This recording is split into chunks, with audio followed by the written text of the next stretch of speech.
Morning, this honorable court is now in session. You may be seated. Morning, Your Honor. Back on the record on the matter of the Commonwealth versus Stefon Diggs. All right, good morning. Could I see counsel briefly at sidebar, please?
Court, all rise.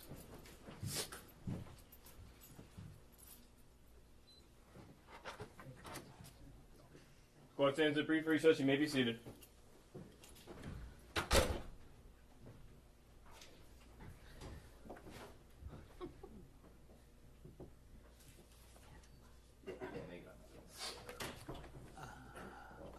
Yeah, we don't have anything. Very cool time.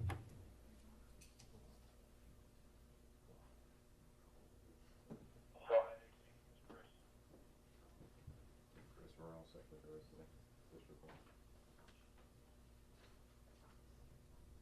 ahead, AC. It's Chris.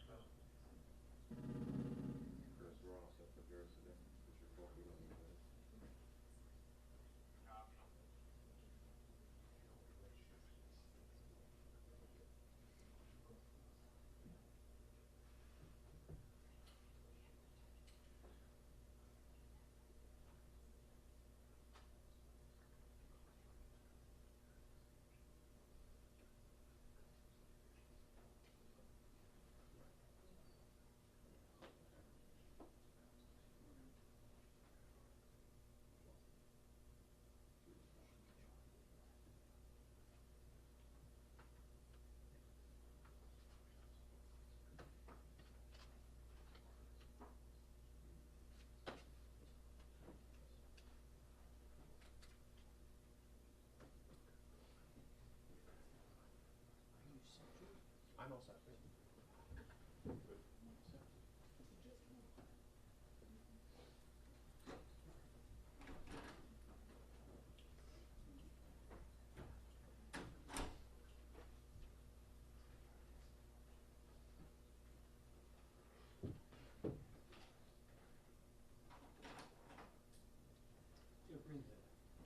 Bring the jurors.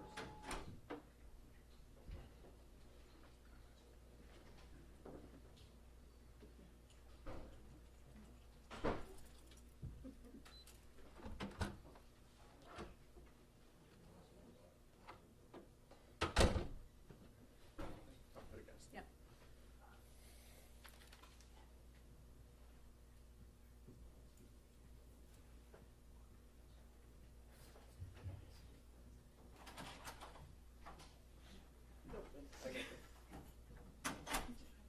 Jurors enter and all rise. That's what you were just talking.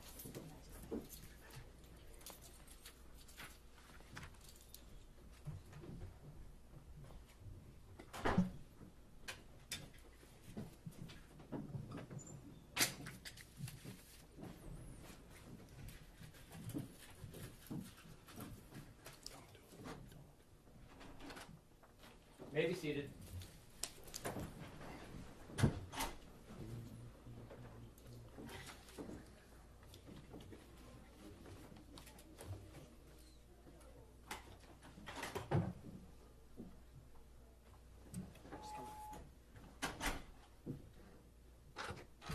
Court, all rise.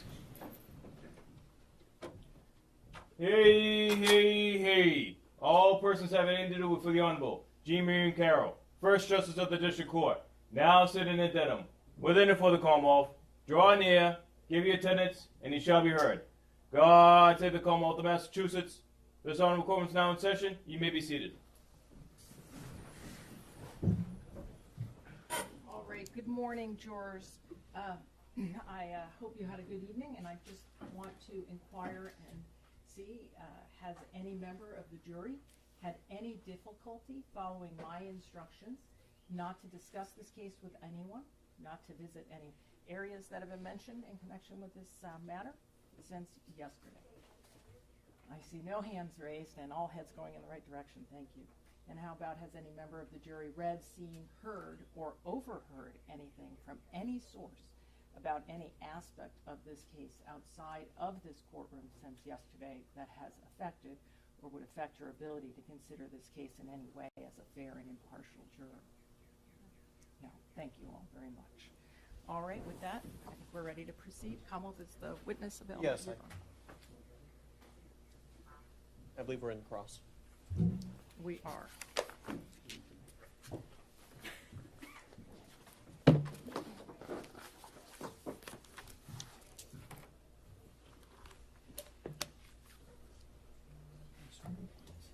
Just a Reminder.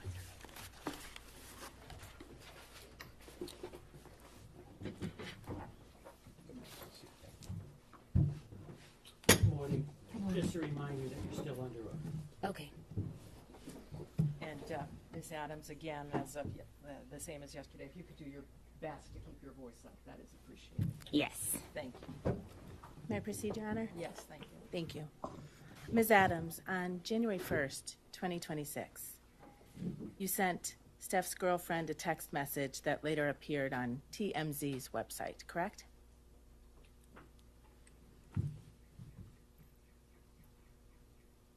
Yes.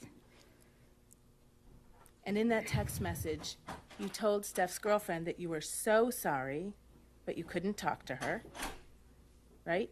Yes. And you told Steph's girlfriend in that text message, I didn't say that, especially in the way it was written, Yes. right? And you were talking about the statement that you made to the Dedham police, right? It was a voicemail, and I didn't listen. I read the transcript, so I didn't know her voice. When you told Steph's girlfriend on January 1st, 2026, I don't understand the question. I'm sorry. So I don't haven't wanna finished my answer it. question. When you told Steph's girlfriend on January 1st, 2026, in a written text message, I didn't say that, you were referring to the statements that were reported in the press that you gave to the Dedham Police Department, correct? I don't understand your question. Did you or did you not write those words? I don't understand your question without further explaining. You can't testify under oath to this jury what you meant by the words you wrote to Steph's girlfriend on January 1st, 2026? I'm sorry. I don't understand your question without further explaining. You also asked Steph's girlfriend to, quote, please call my mediator and she will answer everything you need to know, but only in person and confidentially. Right? Yes. Your mediator's name is Lynette Marie, right? Lynette Marie. Thank you. She's also known as Lynette Marie Turner. I don't know. You don't know your mediator's last name? I don't know her. She's married. I don't know her exact last name. Your mediator works for a company called LMT Global, correct? Yes, that's her company. Your Honor, may I approach? Yes.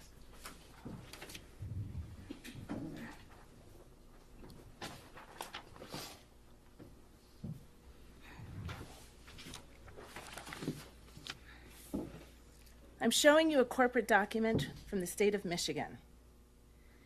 It is an amended annual report filed by LMT Global Corporation. Can you please read the name of the president of that company?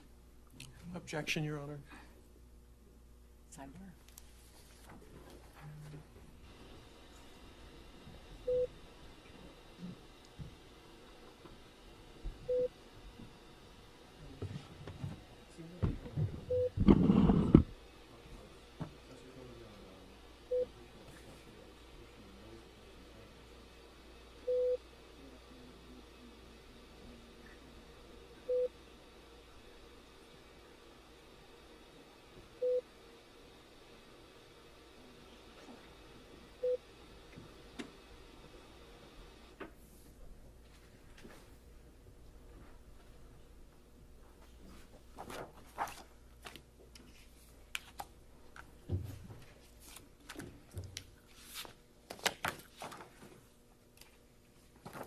Your mediator, Lynette Marie,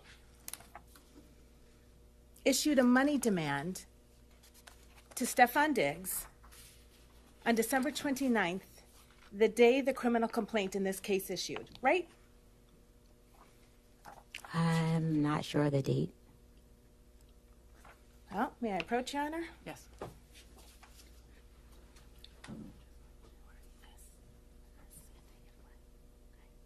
If she recognizes it, yeah. Do you recognize this email from L. Marie on December 29, 2025, to Stefon Diggs and a number of other people? No, I don't recognize it. You've never seen this money demand before. I seen the money demand after I was. That's it. I don't recognize the email. Testimony under oath is that your mediator made a money demand on December 29th for money for you from Mr. Diggs. Money The for sa- past the wages. same day the criminal complaint in this case issued, and you didn't see it? I can't answer that question. I'm sorry? I can't answer that question without explaining further. Can't answer that question under oath. Without explaining. Your mediator demanded $19,000 on that date, didn't she? For wages owed, yes.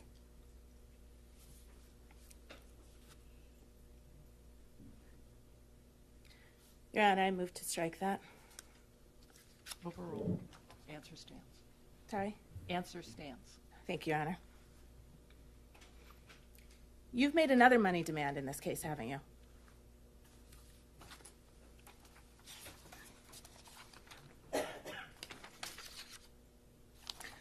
Actually, before we get there, the I didn't get a $19,000. chance to answer the question. Before we get there, Are you withdrawing your yes, question, the counsel? question is withdrawn. Thank you, Your Honor.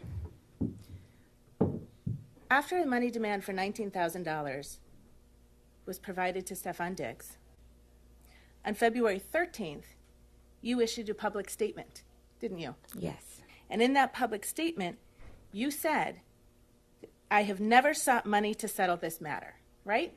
I haven't. And by the middle of April, you had hired a lawyer to represent you, right? For workers' comp. That's a yes or no question, ma'am. Yes, for workers' comp. Your Honor, may the witness be instructed to please answer the questions posed. Witness answered your question. All right. And for workers' comp, the lawyer you hired, is she sitting in this room right now?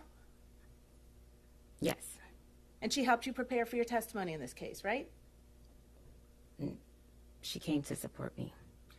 She came to the meeting with the Commonwealth's lawyer to help prepare you for your testimony in this case, correct? I don't know how to answer that question. You can't answer that question under oath, ma'am? No, she... You met with the prosecutor last Thursday, right? With your lawyer, I right? was told to have a lawyer because you guys asked me to plead the fifth on some things. So I was instructed to have my lawyer come. So your testimony under oath is that the Commonwealth's attorney instructed you to bring your private lawyer? Or a lawyer that you guys offered a lawyer. So I brought my private lawyer.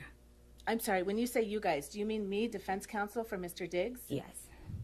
Is your testimony under oath that I had some role in your preparation session with the district attorney's office to prepare you for your testimony in this case? I was told that the defense said I needed to have a lawyer, or they were going to provide a lawyer, something in that context, about pleading the fifth about messages. So I brought my lawyer, which was when I walked to the side of the judge yesterday. Your personal lawyer is here today, correct? My workers' comp. She's with the law firm of Boston Law. That's a law firm here in Dorchester, Massachusetts. Ma'am, I think that was I apologize, but you do need to keep your voice up. I don't know if you answered. Okay. Thank you. Yes. Thank you. Tell the jury how much I think you described her as a workers' comp lawyer. I got her because I was injured on the job, and I needed to file a workers' comp case. Stefon Diggs did not have proper workers' and comp insurance. May The final portion of that answer will be stricken, and you will disregard it. Ms. Adams, if you could just listen to the question, answer the question, and if you need it rephrased, counsel will certainly rephrase it for you. Next Okay. question. Thank you, Your Honor. 3 weeks ago, your lawyer demanded $5.5 million from Mr. Diggs, didn't he? Mr. Diggs offered me $100,000 Ma'am? to recant my statement. That is a yes. That is the Your Honor, only... Maybe be heard at sidebar, please. Objection, move this right. The last part of the witness's answer, the last part of the witness's response will be stricken as non-responsive. You will disregard it, and you will not consider it during your deliberations.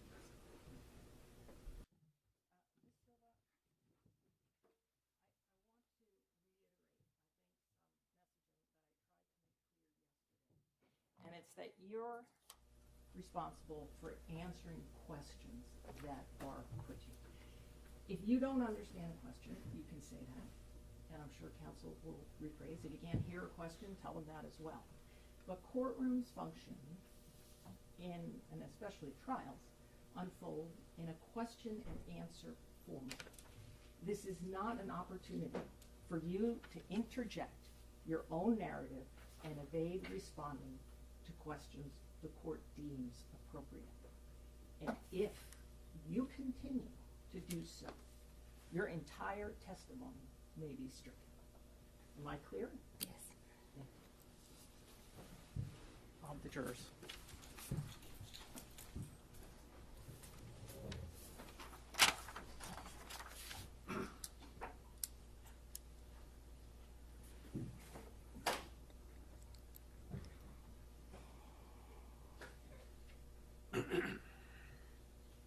All rise, jurors enter.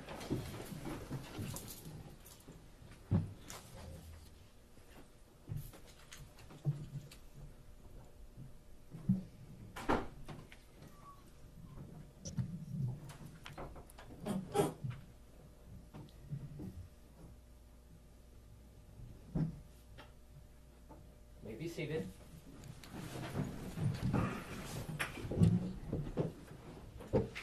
Jurors, at this point, I just want to be clear on one point, all right? And it's the following. You may not consider anything you heard that was stricken from the record. When an answer is stricken from the record, it does not exist. And in determining what the facts are from this case, you're sworn to determine those facts solely and exclusively from the evidence presented, and you may not consider any answer that I have stricken. All right? All right, thank you. Proceed, Your Honor. You may proceed. Thank you, counsel. Ms. Adams, 3 weeks ago, your lawyer demanded $5.5 million from Stefon Diggs, correct?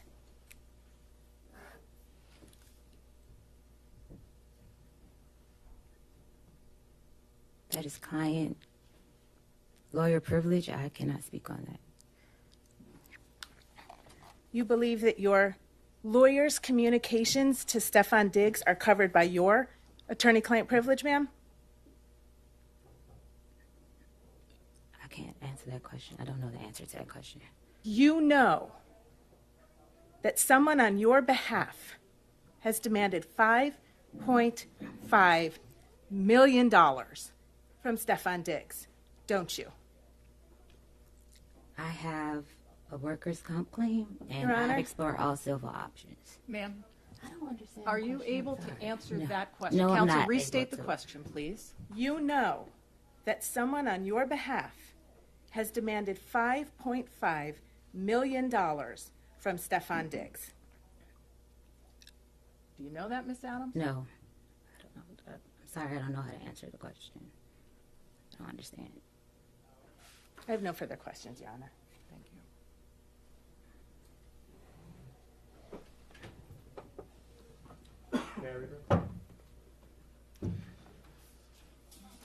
Your Honor, before we direct, may we be heard at sidebar? Of course. Thank you.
Good morning.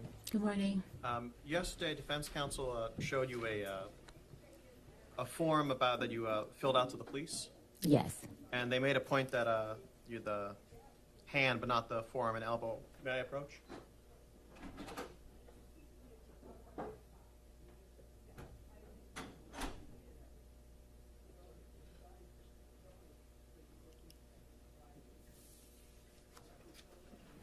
I'm putting a form in front of you. If you could just take a look at that and look up and recognize it. Yes. And I may direct the witness's attention. Could you read right here when it says the expected injury? Or Objection, Your Honor. Sustain. is there anywhere on that form where you do note the forearm and forearm being used to choke you? Objection. Yes. Sidebar.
On cross, I believe there's some questions about the text messages leading up to the assault. Yes. And, do you have still a binder in front of you? Yes. Do you mind opening to section 3 and to the pages ending in 114?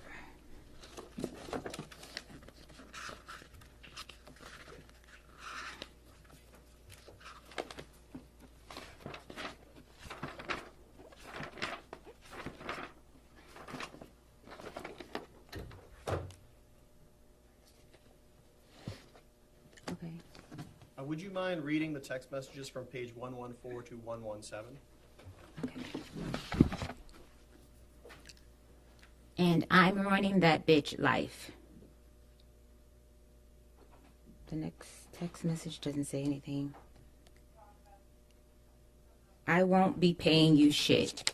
And would you mind just saying who's saying it? Okay, I said the first. And running that bitch life is what I said.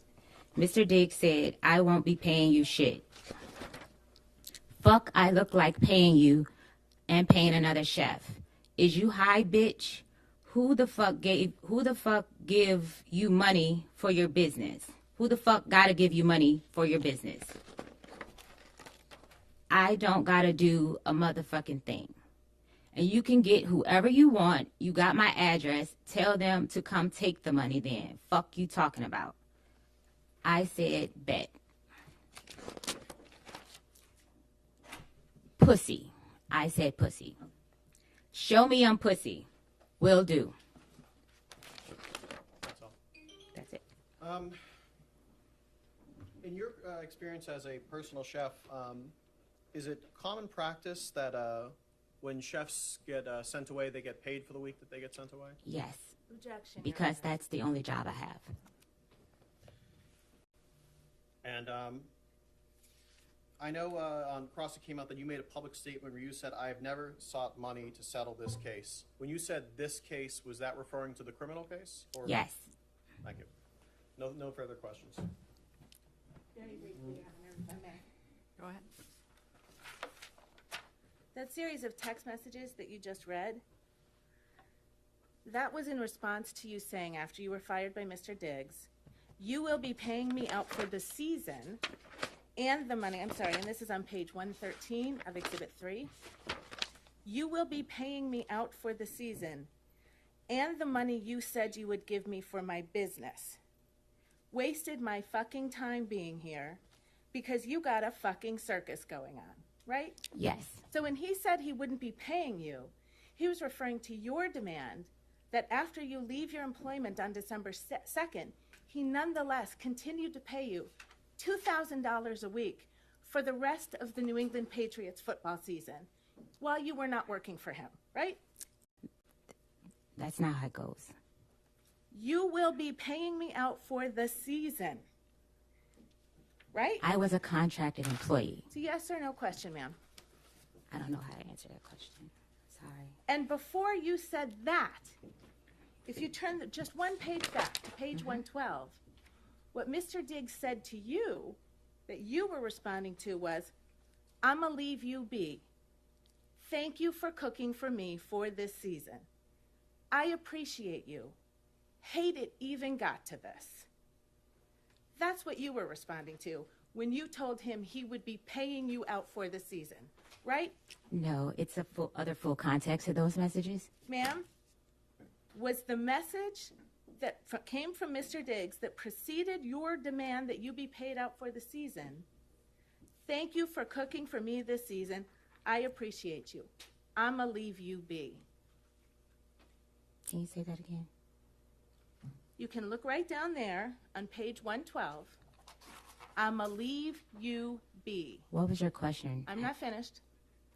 "Thank you for cooking for me for this season." You can read along and correct me if I get it wrong. "I appreciate you. Hate it even got like this." Right? That's what it says, yes. Okay. And you were really hoping that Mr. Diggs would give you some money so you could open your own restaurant, weren't you? Objection. That was our agreement. That was what you wanted him to give you, right? That was an agreement. Ma'am, is this a contract suit? Objection. This is an assault. That objection is sustained. Witness doesn't have to answer. Withdrawn, Your Honor. Thank you. There's no question in front of the witness. You wanted him to pay you to open your own restaurant, right? I want him to pay me past wages. Okay. Just one moment, Your Honor, please.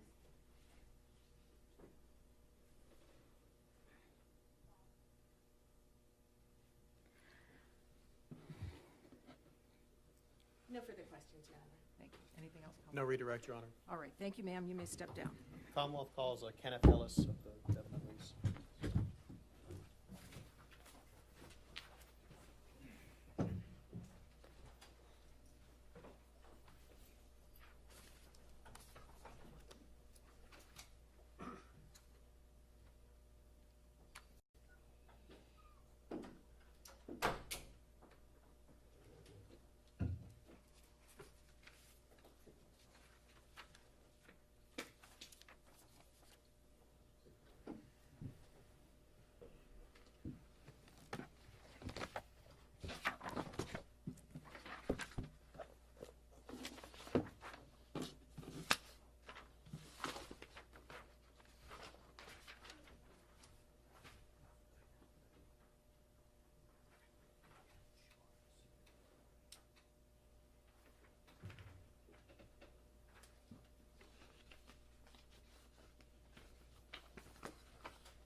Watch your step. You're going to remain standing and face the clerk. Thank you. Sir, please raise your right hand. Do you solemnly swear the testimony you're about to give in this hearing shall be the truth, the whole truth, and nothing but the truth, so help you God? I do. You may sit or stand. Thank you. Thank you. Okay, proceed. Go right ahead. Good morning. Morning. Would you please state your name and spell your last name for the record? Yes, it's Kenneth Ellis, E-L-L-I-S. And what do you do for a living? Dedham police officer. And how long have you been an officer at the Dedham Police? 18 years. And what's your rank? Patrolman. And prior to being an officer at Dedham, did you go anywhere else? Were you an officer anywhere else? I was not. So prior to being an officer at Dedham Police, did you go through any sort of special training or academy? I did. I went through a police academy in Randolph. And how long was that? What did you do in the police academy? It was about 25 weeks, I believe. Everything from law, different aspects of the law, criminal law, constitutional law, motor vehicle. We had emergency vehicle operation, firearms, report writing, first aid, things like that. Turning your attention now to December 16th, 2025. Do you recall if you were working that day? I was. And do you know what shift? I was working the day shift, 8 to 4. And were you out on duty, patrol? What were you doing? I was assigned to the front desk. Okay. So when an officer is assigned to the front desk, what are their duties? You basically just any walk-ins. Sometimes we have the business phone rings, the non-emergency line. Oh, you say walk-ins, is that just someone literally Yeah, walking anyone into can the walk. building? It's people, ranging from, oh, may I use the restroom, or, I'd like to make a report, anything. Yeah, anytime someone comes in, we greet them. And during that day, did anyone come in? Yes. And do you know who that person would be? We had Mila Adams. And when this person came in, you didn't know who that was at the time, right? No. Okay. And she came in. What, if any, observations did you make of her when she came in? She sat down on the bench, and she was crying. All right.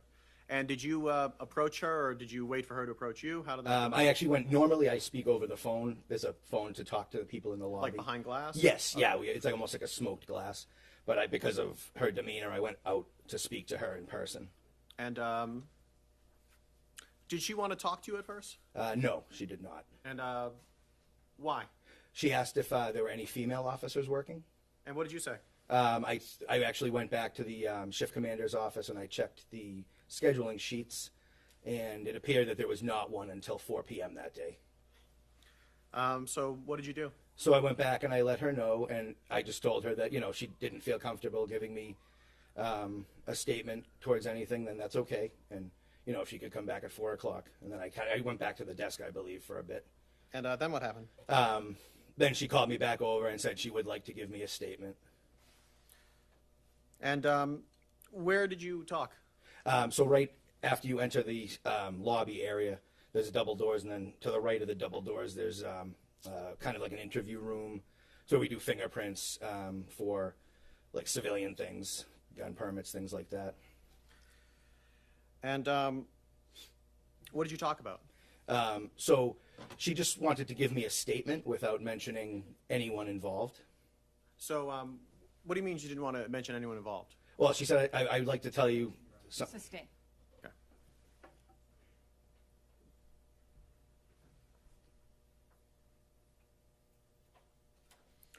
But eventually, did you come to learn the identity of the person that she was talking there Yes, about? And I did. who was that person? She identified him as Stefon Diggs. And how many times did you talk to Miss Adams? Just that time in person, and then I believe there was multiple emails, and then it was probably 2 more times on the phone, maybe 3. I want to draw your attention to the binder in front of you. Sure. Do you mind looking at that first, flip the page to that first one, that first tab? There's something in front of you. This is what was previously marked as Exhibit 1. Do you recognize what this is? Yes, that was. Those were screenshots of text messages that she forwarded me. So those are the messages that she provided you, right? Yes. Yep. That one page, yes. At the conclusion of all your communications with her, what did you do? So that day, you mean, or? Just at the, I guess, end of, would you call this an investigation? I don't know enough the police term. Yeah. So like once Incident? I don't know. at the end of it, which was about 10 days or so, maybe 8, 9, 10 days from the time that she originally reported it, I ended up filing a criminal complaint. Against whom? Mr. Diggs. And for what? Was assault and Overruled. assault and battery, and strangulation or suffocation. Right. No further questions. Good morning. Good morning, sir.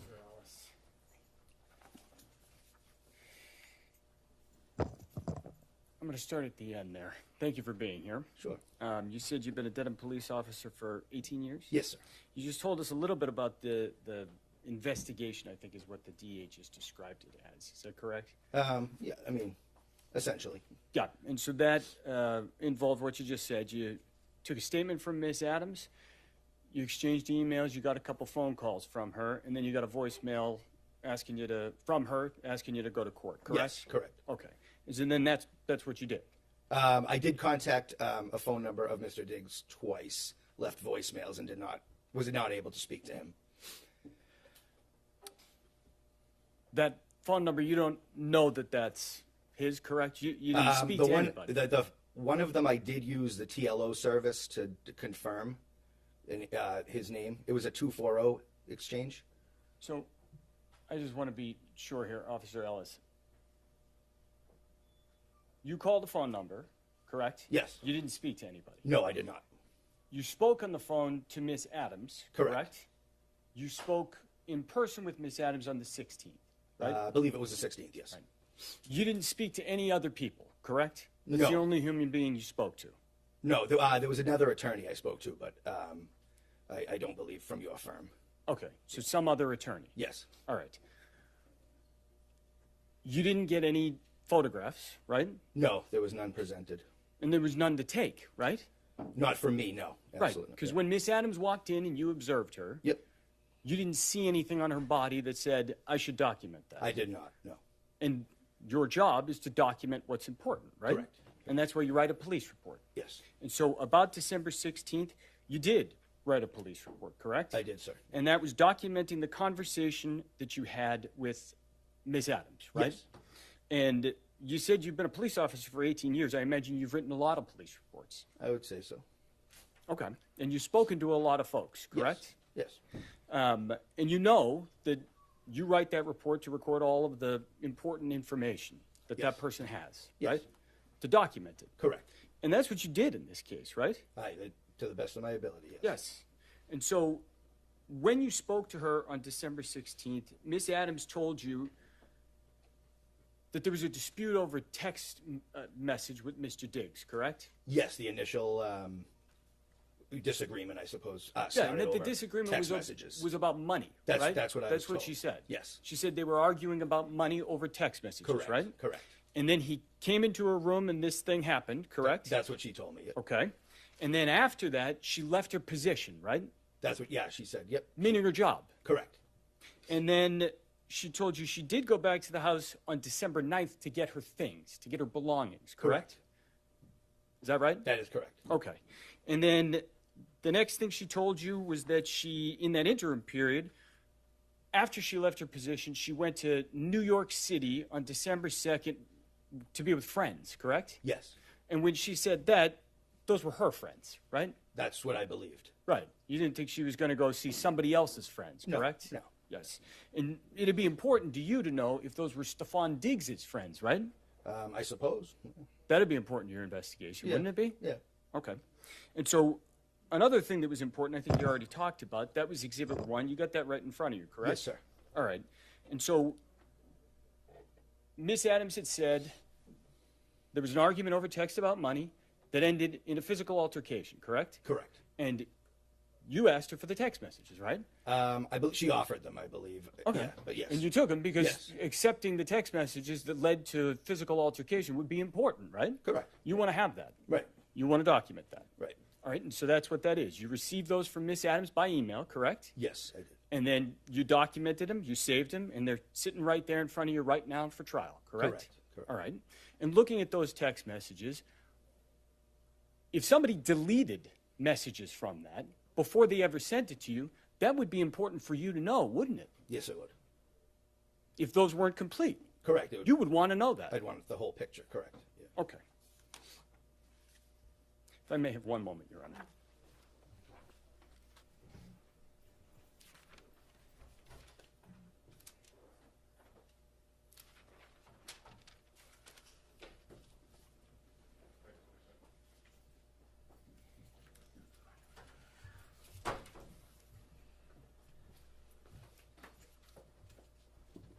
You get just remain standing, watch your step, and face the court, please. Please raise your right hand. Do you solemnly swear the testimony you're about to give in this hearing shall be the truth, the whole truth, and nothing but the truth, so help you God? I do. You may sit.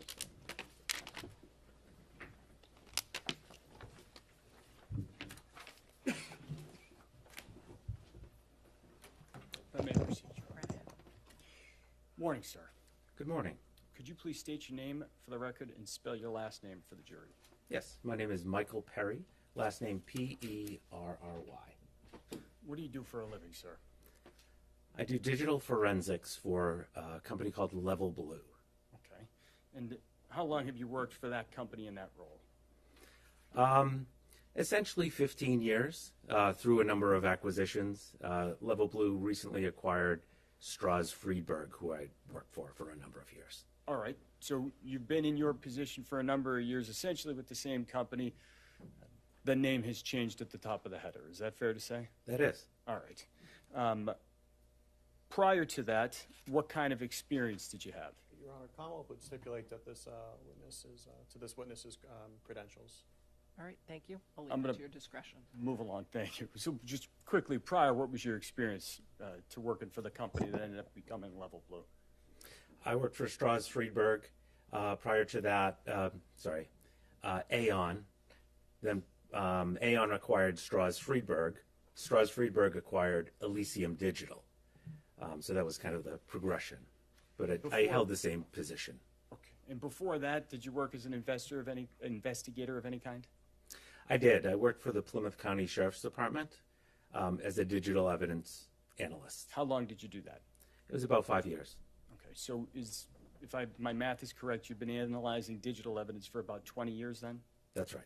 And do you have to undergo certain kinds of specialized training on how to do that? Yes. And I imagine if technology is developing, you have to kind of get retrained on that fairly often. Is that fair to say? That is fair to say. Right. Do you have any experience in dealing with digital data with regard to iPhones? I do. All right. And can you just describe kind of when we're talking about digital data from a phone, what does that mean? What does that look like? Digital data from a phone is, data stored on the phone is extracted out. So I have special tools, forensic tools, that I use to connect to the phone, pull all the data that I can from it, and then I load it into some applications to look at the data and find out what data is stored there. And, I can put together reports of data that might be relevant to a case. Okay. And so when you say data, what does that mean? So for a phone, it would include the things that you would use your phone for. History of phone calls, text messages, pictures that you take with the phone, maybe some internet browsing. Right. So when a user does all those things on a phone, is there kind of information recorded inside the phone tracking the user's movements? It can, yeah. Whatever the user does with the phone typically is stored on the phone. Understood. I'm going to ask you to take a look at the binder in front of you, Mr. Perry. I'm going to ask you to turn to, I believe it's marked C.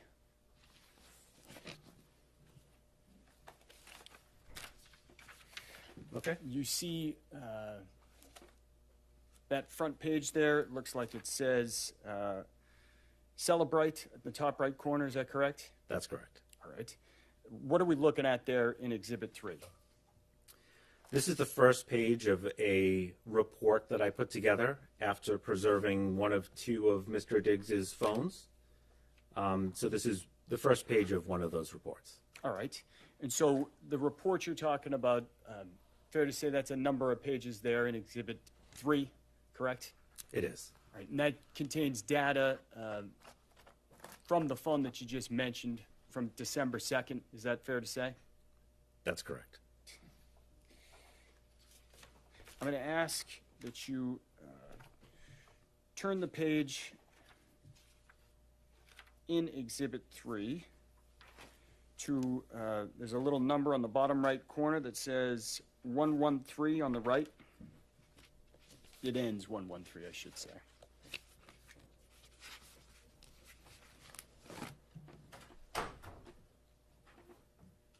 Okay. All right, so I want to kind of direct your attention here to the two messages in the middle of the page. The first begins, you will be paying me out for the season and the money you said you would give me for my business, and continues. Do you see that kind of blue bubble that we're looking at there? I do. All right. What are we seeing on the page here of the report when you see the blue bubble on the left and the green bubble on the right? So this is an exchange of messages from the two parties.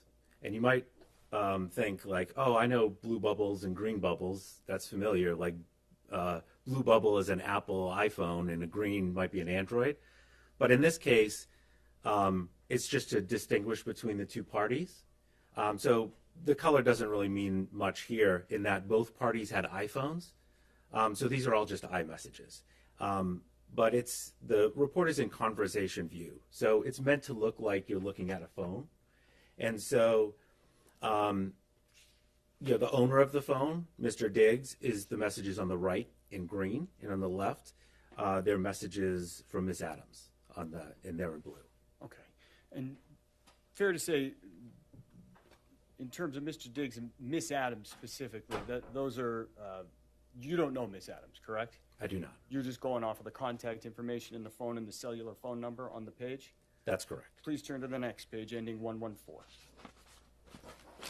So, looking at this box on the top left corner of the box on the left, that page has a bubble that says, "In ruining that bitch life." Is that fair to say? Yes. All right. Up in the top left corner of that, there are two phone numbers. What are those two phone numbers? What's the significance of the data in the top left corner? They're it's the contact information for both parties that are in this conversation. So you have a from number. The stored contact name is Mila Chef. And then you have the to, which is the owner of the phone who's receiving the message. That's the numbers in the top left. Okay, and so would those be the two phones having the conversation in the iMessage chat? Yes. Kind of going down to the middle of the page, it indicates there's a time there that says 12/2/2025, 5:35:01 p.m. UTC +0. Can you explain what that means? Yes, that's the time stamp when the message was read. And UTC is it's a universal time coordinated, which just means universal time, which is the time basically in London at the time. And it's kind of like a standard to base timestamps off of, where at the time of this message in December of 2025, we're not in daylight savings time, so our time zone is -5. So Eastern is -5 from that UTC time. All right, so the UTC +0, you would need to subtract 5 to get to Eastern Standard? That's correct. All right, and so looking down at the bottom here of that same message, in the bottom right corner, it says 12/2/2025, 5:34, 43 seconds p.m. UTC +0. What's that? That's the time the message was delivered to the phone. And when you say the phone, that would be the user's phone? That would be the user's phone, Mr. Diggs's phone in this case. And again, the same calculation would apply. Is that fair to say? Yes. So that message was delivered to Mr. Diggs's phone at 12:34 p.m. Eastern Standard Time? That's correct. Looking at this box, the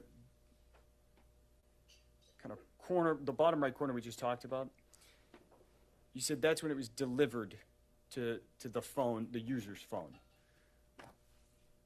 Is there any way any other way, I should say, for one of these blue boxes, one of these messages to appear in an iMessage chat? No, I mean it's just sent from the user that's part of the conversation that we see here. Okay. And so the user in the right on the green, is there any way that that person could create a message on the other side of the conversation? No, a user is not able to insert a message into a conversation just on one side of, in their own phone. So a user could insert messages into iMessage on their own side of the conversation, but not on the side of the person they're talking to. They can only send the message. They can't go into a conversation and just put a message in there. It has to be sent in that two-way communication. Conversely, if the user of an iPhone wanted to erase messages on their side of the iMessage chat, would that be possible? Yes. If, just directing your attention to the bottom right of page 114, there's a green box on the right. That's a message Mr. Diggs sent. Is that fair to say? Yes. Okay. If that message were deleted, would you be able to tell from the data that was extracted? Possibly. Okay. And the reason why is that on an iPhone, if you delete a message, it actually gets retained for 30 days. So if you have an iPhone, you can go back and recover that message. Maybe if you deleted it by accident or something, you can recover it within 30 days. After 30 days, it's not recoverable. All right. And so you could see the data for 30 days if a user deleted it, if you extracted their phone, correct? Within that 30 days. All right. How about if they deleted it and you just looked at the screen? If they deleted it and you looked at the screen, no, you'd have to go to the menu and look at recently deleted. Understood. If I may have one moment, Your Honor. Yes.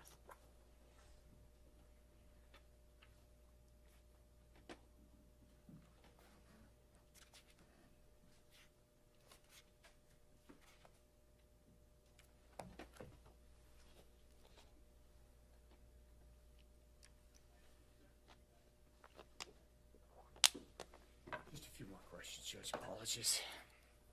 I'm going to ask you, Mr. Perry, to turn to Exhibit 4. That's marked D. And I only got a couple questions for you on this. So I'm going to ask you to turn to the page that is marked 182, the bottom right corner.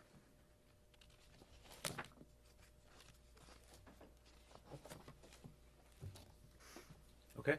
All right. And so, fair to say there's a message there that in the bottom left corner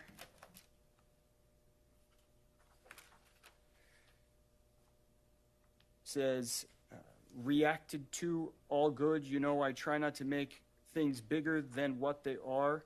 You got your own life and things you deal with. Is that fair to say? Yes. Okay.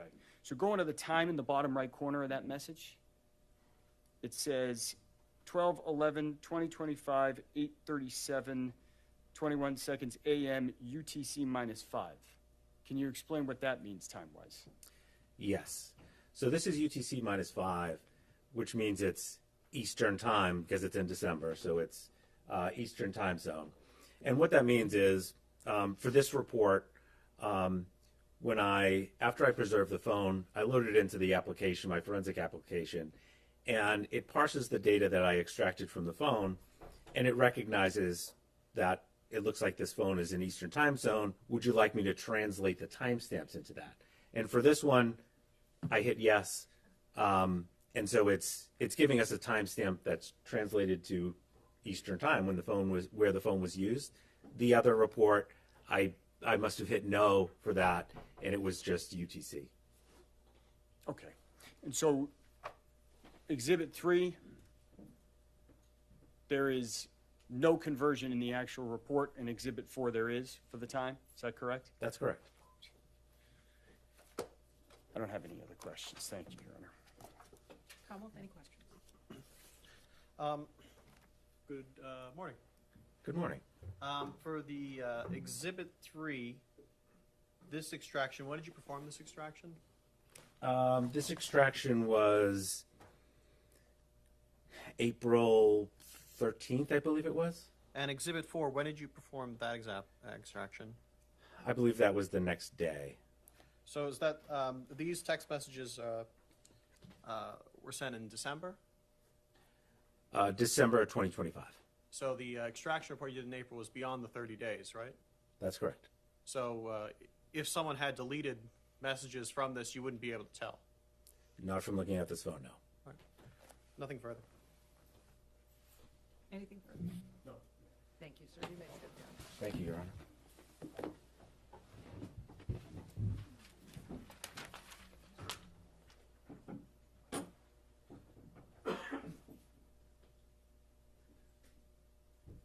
It's called Janelle Salas.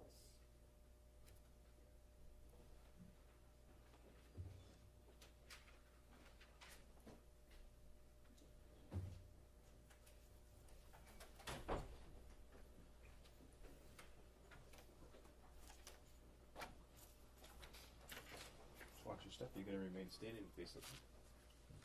Please raise your right hand. Do you solemnly swear the testimony you're about to give in this hearing shall be the truth, the whole truth, and nothing but the truth, so help you God? Yes, I do. You may sit or stand, whatever you feel comfortable.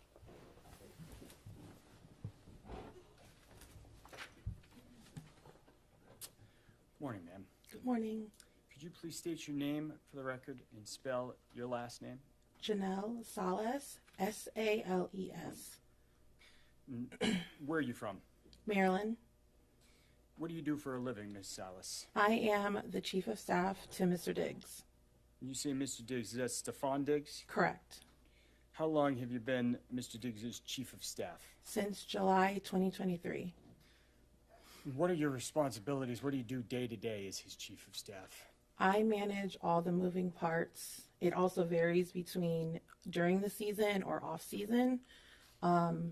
Calendar management, vendor management, and I'm pretty much the liaison between his marketing and talent agency. If I need to speak to finance, anything that comes up with his agent, anything personal, family related. Sounds like quite a bit there. Okay. You said it varies by whether it's in the off season or the season. What does that mean? So during the season, the calendar is pretty much structured for about 20 weeks, depending how long it goes, from camp all the way until the end of the season. So there's a strict schedule day to day, pretty much from 7 to 6 p.m. And then off season, it varies between training, traveling, and other business commitments. Okay. And so you've been saying season and off season. Fair to say Mr. Diggs is a professional football player? Correct. Right. And so that would be the football season? Correct. You said that in the off season, in the regular season, there is kind of schedules that you have to liaise with the team on, correct? Correct. Right. In the off season, it's more a schedule that you and Mr. Diggs can set then? Correct. When is the football season? What time of year? Preseason, I would say July. So that's when we start preparing for camp. And then it starts, the actual NFL preseason is August. And then the official NFL season begins in September. Okay. And when does it end? If you go all the way through, January and February. All right. So December is during the season. NFL season? Regular season. Regular season. Mm-hmm. Among the things I think you just mentioned that you have to kind of arrange is living arrangements, places to live. Correct. Right. And have you lived in different places, or have you helped kind of secure housing over different places? Yes. And where's that been the last few years? When I first started with him, it was between Buffalo, Houston, Miami, and then as of the past season, Dedham, Massachusetts. All right. How did that house in Dedham, Massachusetts come to be the place where Mr. Diggs lived? I got connected with a realtor through a mutual business associate, and he found this open home for rent because the goal is to rent a home. And so they found this space, and we looked at it. We did the walkthrough, and It was pretty much the only one that was really available in the area because it was super limited, and it fit Let me the just needs. stop you there. I'm sorry. okay. So, you were involved essentially in setting up that house? Correct. All right. I want to talk to you for a moment as well about other employees, contractors, those types of things. Okay. Are you involved at all in hiring or kind of arranging different services? Yes. Right? And so what would those be, generally speaking? During the season, it would be his wellness and maintenance schedule. So it's massage therapists, nurses for his IV therapy, hair, nails, esthetician, just pretty much did regular maintenance on his body to just keep him going throughout the season. Okay. And in terms of any other employees, have you had to try to, arrange for flights, Yes. drivers? Correct. What about a chef? This past one, we were just familiar. He was friends with her. All right, let me go back before. Have you hired chefs before in the Correct. past? Yes, I have. All right. Yes.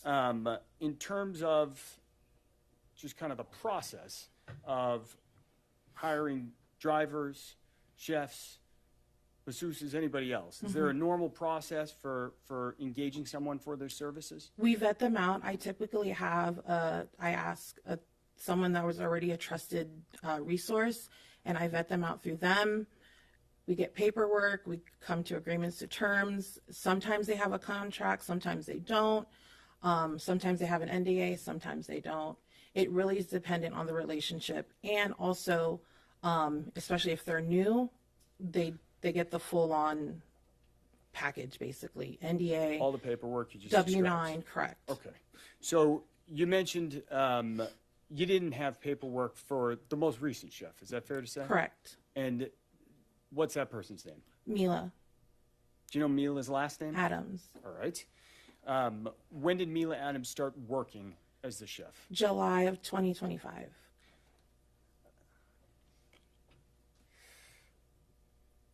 Where did she work? In Dedham at the house. All right. Did she live in the house as well? Correct. Who were the other people who spent time in that house and or lived in it? Spent time in it. I spent time in it when I would visit for games. His brother visited, one of his childhood best friends, photographer, videographer, mom, and other business associates and any friends that would come and visit. Okay.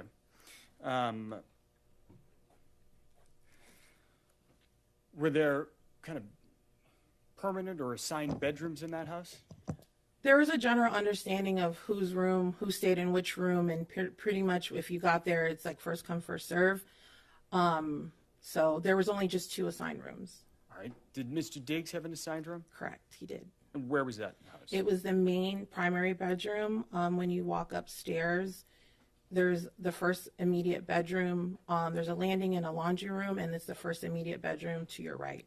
All right. You just walked us in the house there for a moment. Could you just describe what the layout of the downstairs looks like?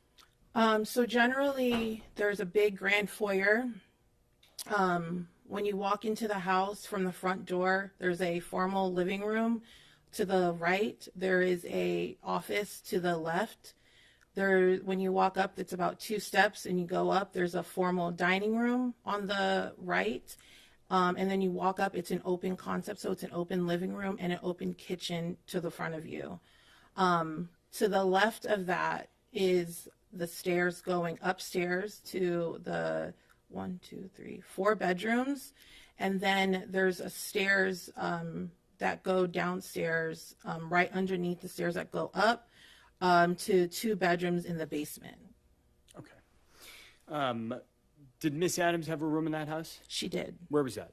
So when you walk upstairs to the landing part, to the 3rd floor, you walk up the second flight of stairs, which is about 4 or 5 steps. There's a bedroom to the right. And then there's 2 bedrooms to the left. She lived, her room was the last bedroom all the way down the hallway on the left side.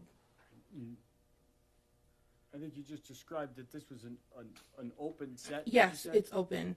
So it basically looked like there was a bridge, like a U bridge from the upstairs looking down, because the middle of the house, you can look down and you can see everything. Okay. And you can look up and you can see the hallways of both going into all 3 bedrooms. Understood. So, different people at the house, did you have a key? I had a key to the front door. Okay. Were there any other security systems set up at the house other than just locks? The garage, and then doors for like her bedroom and his bedroom. Okay. And is that and his closets. All right. Any other measures on the house? Garage door. I know there was a ring camera system, an alarm system, but other than that, nothing out of the ordinary. Got it. So I want to direct your attention to December 2nd, 2025. Okay. Were you working that day? Yes. Where were you? I was at the house. It was the day after the Monday night football game, and I had a hair appointment because we were getting ready to leave for a trip. Where were you going? Miami, Florida.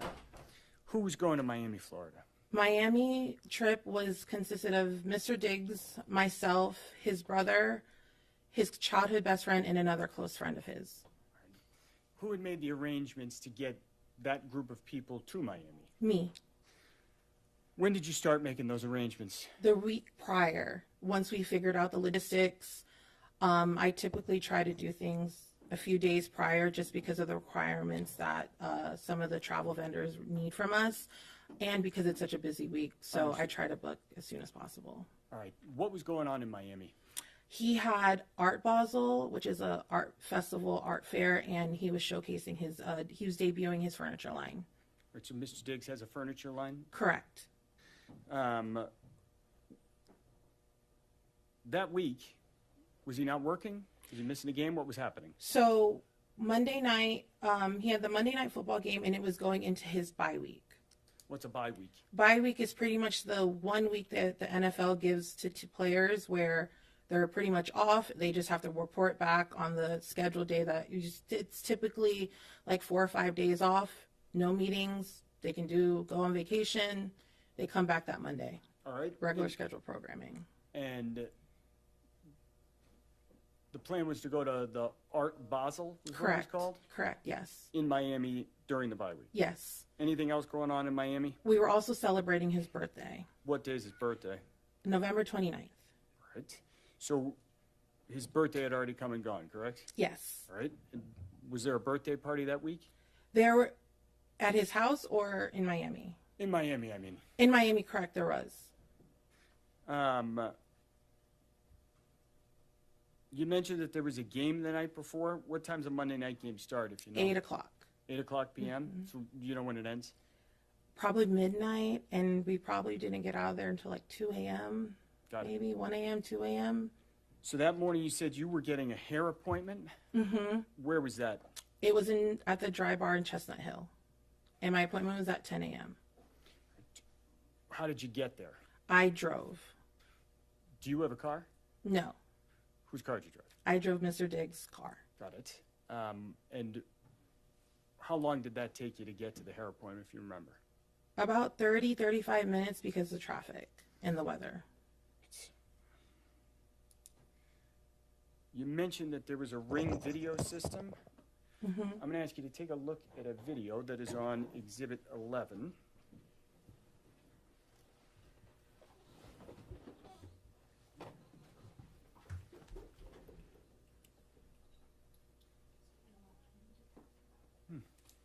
One moment. That's fine.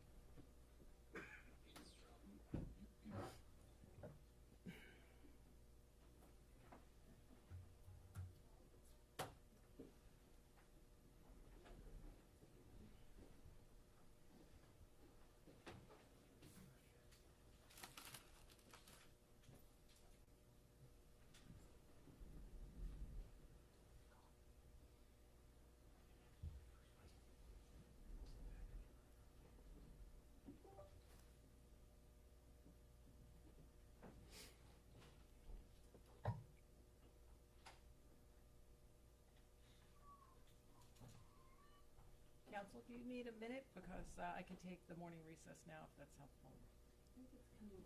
That's okay, whatever.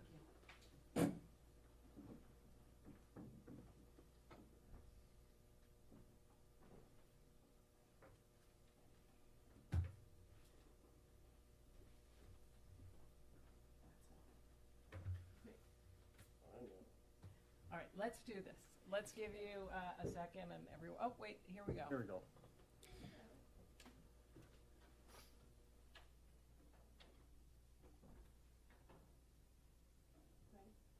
Yes, if we could play that.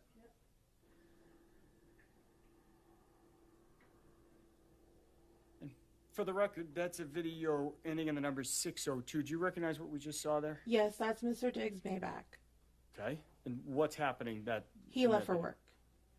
Where were you? I was in the car, probably waiting to leave and warming up the car to go. Okay. And you weren't in that car that we just saw drive out, I was correct? in his Porsche. I'm happy to continue, Judge, but we have a while further, so it might make sense. No, that's fine. Why don't we take, jurors, why don't we take the morning recess? I think there should even be some.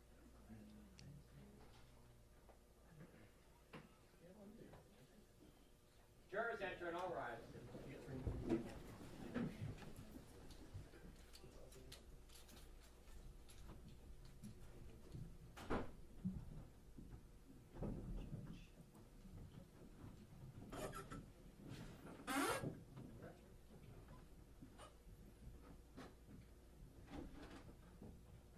May be seated.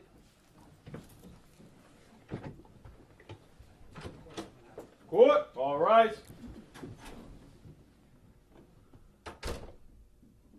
This honorable court is back in session. You may be seated.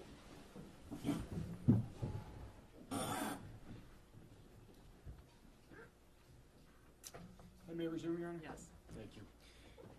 Ms. Salas, we just watched a video off of Exhibit 11, and I think you said that was Mr. Diggs going to work? Correct. What kind of car was that? A Maybach.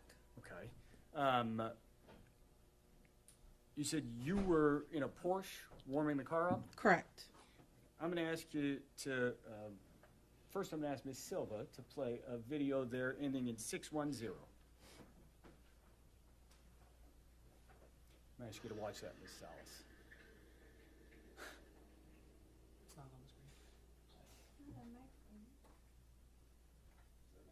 So if we can replay that, you can get a look at it, Ms. Salas.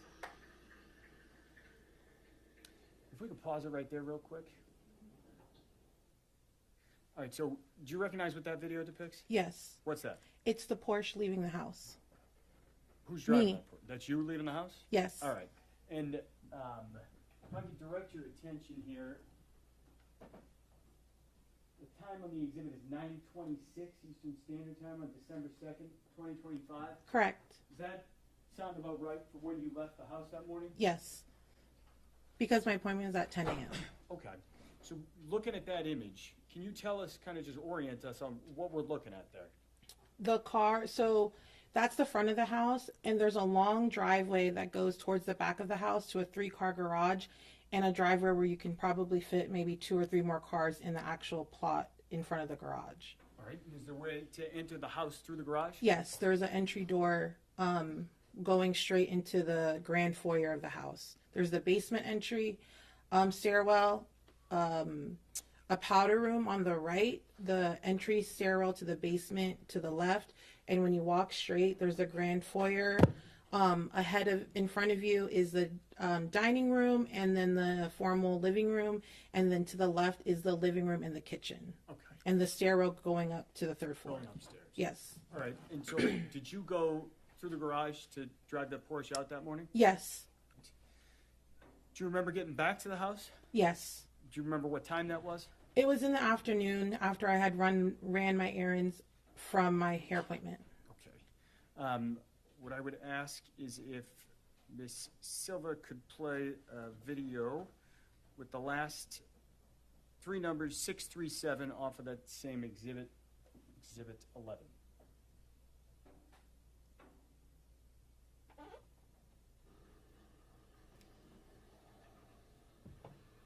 If we could maybe replay that one more time, it's only about 3 seconds.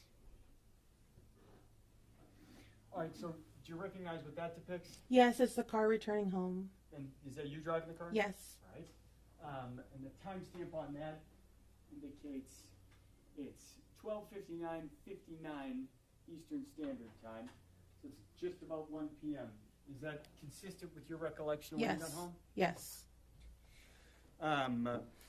What were you doing that day after you got your hair done? I was coordinating our travels because I was getting updates from the airport regarding the change of airports, change of planes, and trying to just get everybody together Okay. to be ready to leave by the end of the night. So you were working. Correct. And is there an area where you worked in the house? In the kitchen, in the small little dining table, like in between the kitchen and the living room. Okay. I'm going to ask Ms. Silva to play one more video for us. That's going to be 183725 on Exhibit 11.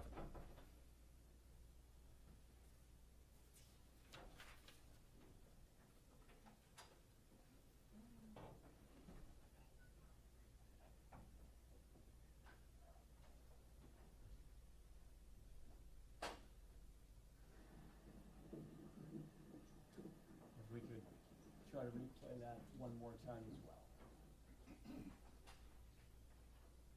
All right, so it looks like she's paused it here, a second into the frame. Do you recognize what's depicted in this video? It's the Maybach coming home. All right, is that Mr. Diggs? Yes. The timestamp on that looks like it says 15:38 and 51, so maybe 3:39, 3:40 p.m. Yes. Is that consistent with your recollection of Yes. when you got home? Yes. You said you were working that afternoon. Do you know where Mr. Diggs went in the house? He likely went to say hi to his brothers and then went straight upstairs to take a nap because it's the day after a game. Objection. Okay. Where were you sitting? I was probably walking around the house, either the kitchen, probably going up and down to the basement because I was probably doing laundry, just running around the house. Objection. Sustained. That response is stricken from the record. Jurors will disregard. So let me ask you, you mentioned that you remembered doing something with flights and getting to the airport. Correct. What is that? What do you mean? So, because one of the airports that we usually travel frequently at, the Norwood Airport, there's limitations on the planes, and especially if the weather is bad, they typically recommend that we fly into another airport, which was Bedford. Bedford, Massachusetts? Correct. So is that to say the weather was not great? Correct. December 2nd? Correct. That day, Mm-hmm. when you're making these phone calls, sending emails, doing whatever work you're doing to coordinate, you said you were downstairs. Mm-hmm. Did you see anybody else walking around downstairs during that afternoon? Mila was there, his brother was there, and his childhood best friend, and another friend was also arriving in, who had flown in to go to Miami with us. Okay. You said Mila was there. Did you see her that afternoon? Yes. What did she look like? She looked like she was going to work out. She had workout clothes on. She complimented on my hair.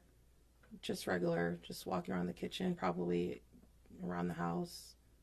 Nothing out of the usual. Okay. That afternoon, did you, is that the only time you saw Miss Adams? You see her again as the Towards day went on? in the evening, closer to the evening. So after dark? Yes, it was because it was getting dark at like 3 o'clock at that time. So by like 3:30, 4 o'clock, maybe closer to 4:30, it was like dark. Okay. And so sometime after that, you think you saw Miss Adams again? Yes, because I was sitting in the kitchen and she had asked me if I purchased her flight. The flight, was that a flight to Atlanta? Correct. And when you spoke to her that afternoon in the kitchen, did you observe anything on her face? No. Anything on her neck? No.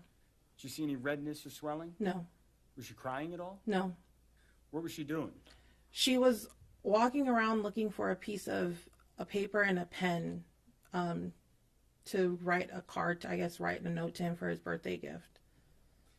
When you say to him, is that to Mr. Diggs? Correct. That's that November 29th birthday you just referenced? Yes.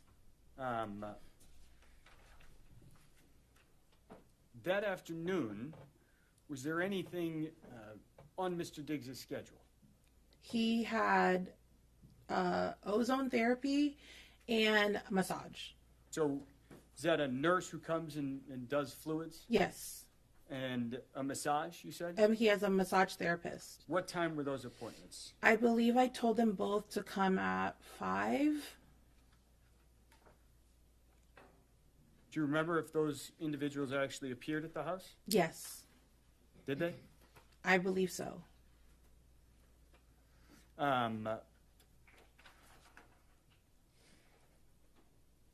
That afternoon, you said you purchased a flight for Mila Adams to Atlanta? Yes. Did you arrange to get her to the airport? Yes. What time did that happen? Probably in the 7 o'clock hour, because you have to be there an hour before checking in your bag, and it took about 45 minutes to get to the airport, so probably between 7 to 7:30. You think about 7:30? Yeah. And so, did she leave the house around 7:30? She should have left around before 7:30 to get to the airport on time, if she was checking in a bag. And you saw her prior to that, Yes. correct? Yes. So is it the encounter you had in the kitchen Yes. with the pen and the card, I think you mentioned? Yeah, she was running to go to his room to put it on, I guess, his gifts that she was giving him. Did you end up speaking to Mr. Diggs later that evening? Yes.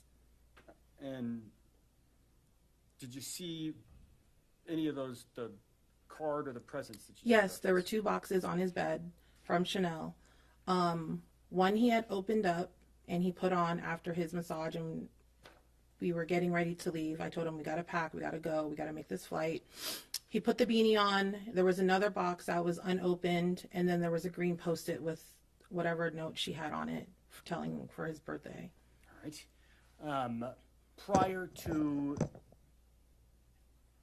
speaking to Mr. Diggs, prior to arranging for Yes. Miss Adams' Uber, did you hear anything that afternoon? No, Any screams? no, Slam doors? no, Anything out of the ordinary? no. Do you know if Miss Adams cooked dinner that night?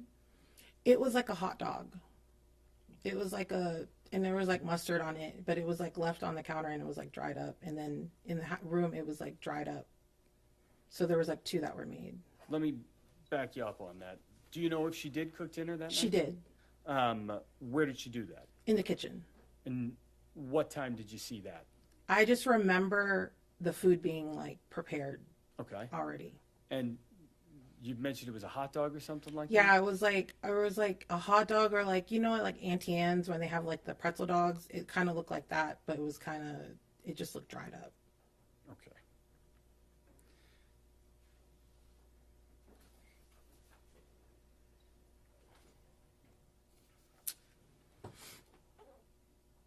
That night, did you all leave for Miami? Yes. If I may have one moment.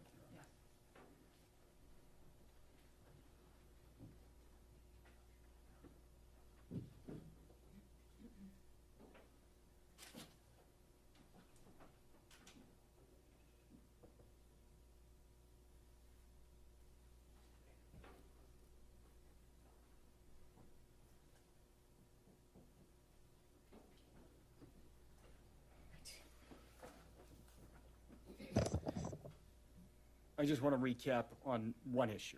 Okay. I think you said Miss Adams complimented your hair. Did she tell you anything else? No.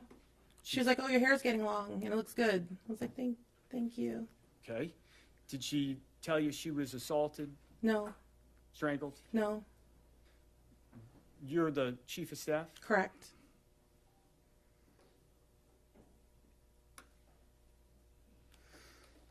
I have no further questions.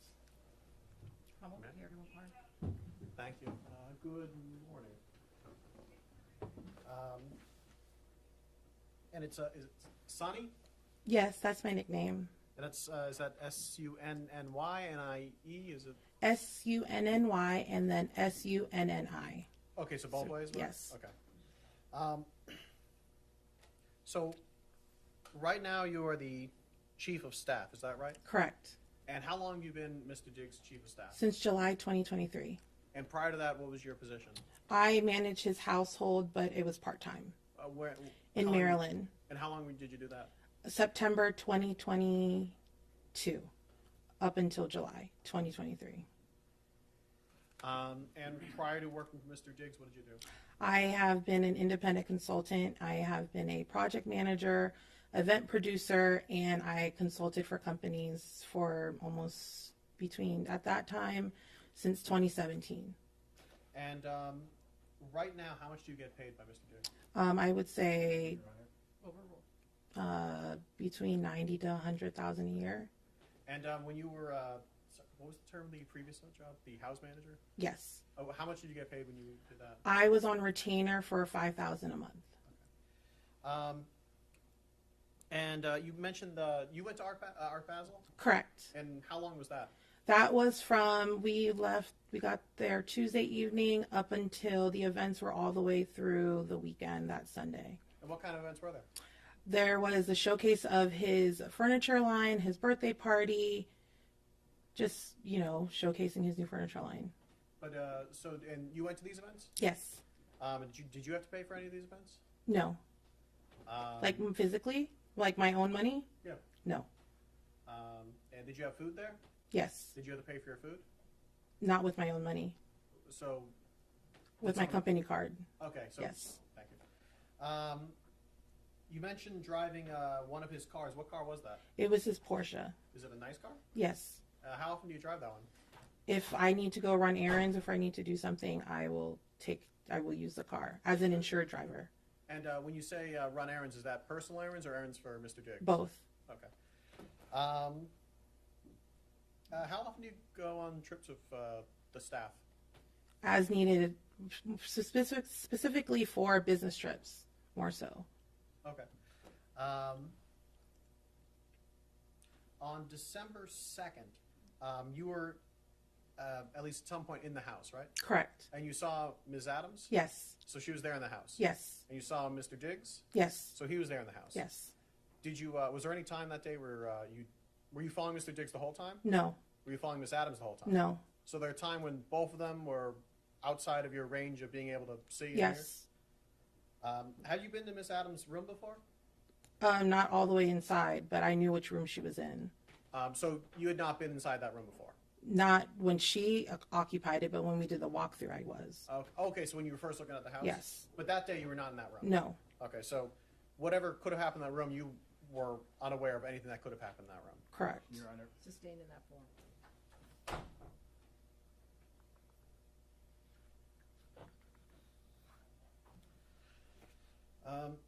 Is it fair to say that you have a financial interest in Mr. Diggs doing well? What does that mean? If he does well, do you do well? I think we collectively do well. So, Even outside of financially. Is he a good boss? Yes, he's great. Do you want to continue working for him? Yes. Nothing further. Anything else for your witness?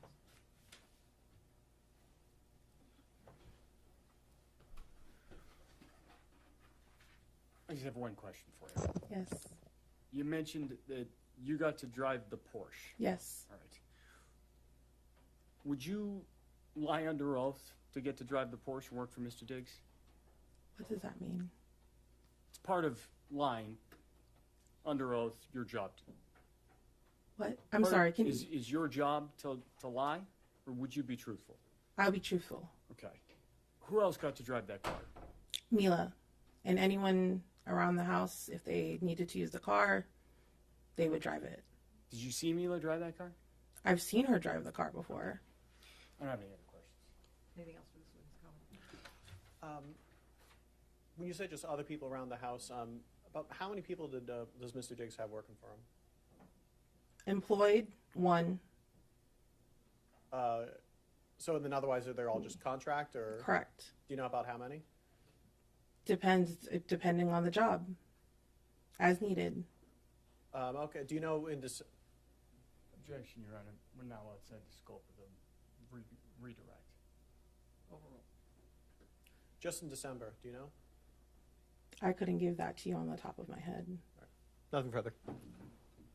Thank you very much. You may sit down. Thank you.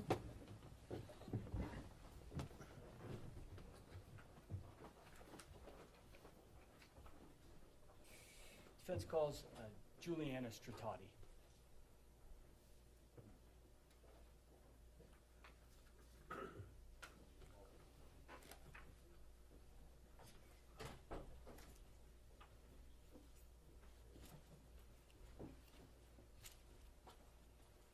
Watch the step. You're going to remain standing and face the court.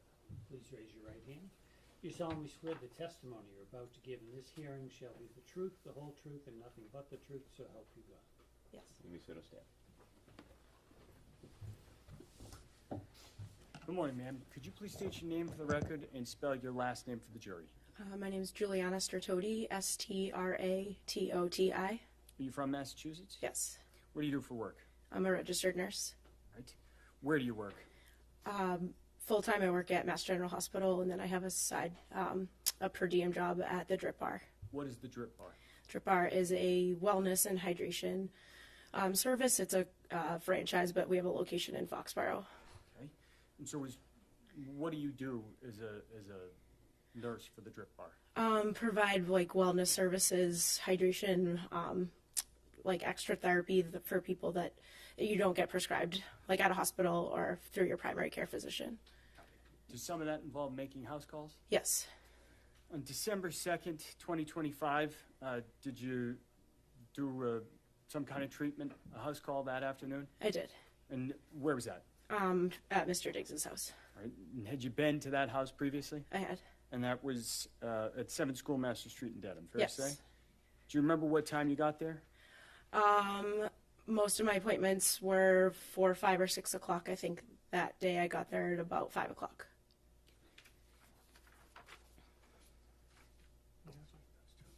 I may approach, Your Honor? Yes, right in. I'm going to put an image in front of you. I'm going to ask you to take a look at that and tell me if you recognize what that is. That's me ringing at the front door on the Ring camera. All right. And is that a fair and accurate depiction of you arriving at the house on December 2nd, 2025? Yes. I would move to admit as Exhibit 12. No objection, Your Honor. Thank you. Be so marked. And I'm going to show you another photograph and ask you to take a look at that. That's me leaving the house on the Ring camera footage. All right. Is that a fair and accurate depiction of you walking out of that house in the afternoon of December 2nd, 2025? Yes. I would move to admit as Exhibit 13. No objection, Your Honor. Thank you. Be so marked. 13.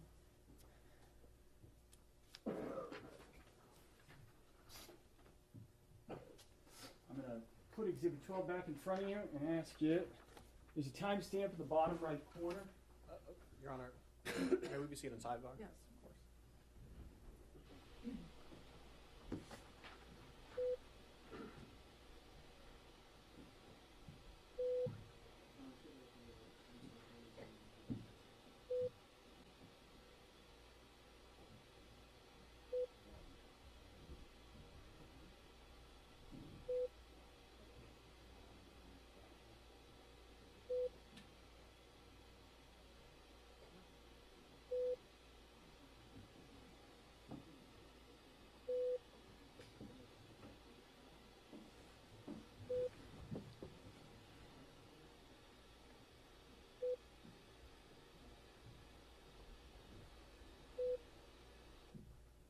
Powell's objection is sustained. A moment ago, I think you described when your appointments routinely were. Do you recall what time you got to the house in Dedham that afternoon on December 2nd? That day I got there at 4:50 Okay. PM? p.m. And do you remember when you left the house?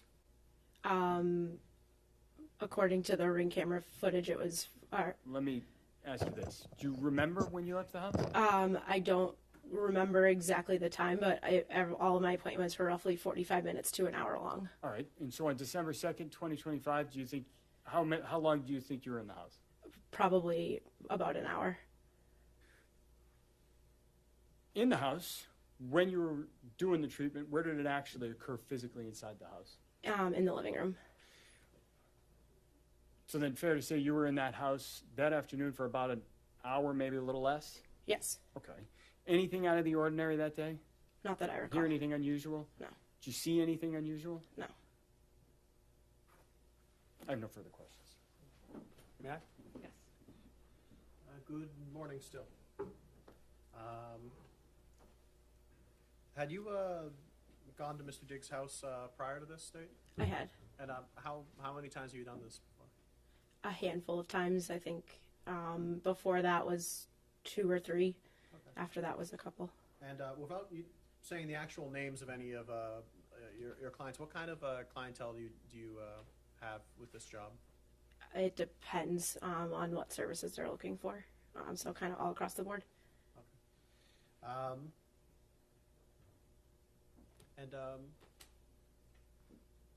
Your Honor, I have no further questions. Thank you, ma'am. You may step down. Thank you.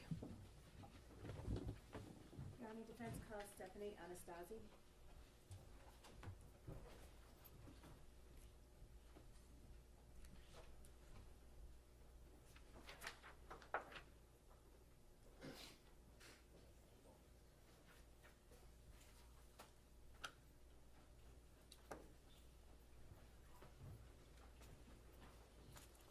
Just watch your step, and if you could just remain standing, please. Please raise your right hand. Do you solemnly swear the testimony you're about to give in this hearing shall be the truth, the whole truth, and nothing but the truth, so help you God? Yes. You sit or stand, whichever you prefer.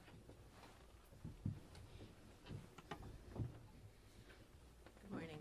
Good morning. Can you state your name and spell your last name for the record, please? My first name is Stephanie. My last name is Anastasi, Anastassi. And do you live in Massachusetts, Ms. Anastasi? I currently live in Rhode Island. Where do you work? I work in Massachusetts. And what do you do for a living? I'm a massage therapist. Are you employed in that work? Yes. Who do you work for? The Right Touch Day Spa in Attleboro, Mass. All right. And you provide massage therapy treatment to clients? Is that Yes. right? And as part of your work, do you need to visit clients in their home? I do that separately on my own, on the side. I It doesn't have anything to do with where I work currently. Okay, all right. And as part of your work treating clients, are some of your clients professional athletes? Yes, sometimes. All right. And was one of your clients in December of 2025, Mr. Diggs? Yes. All right. And how did it come about that you were providing treatment for Mr. Diggs? I used to work for the Celtics back in 2019, and whoever I used to work for, he's a physical therapist. He connected me with Mr. Diggs. Okay, thank you.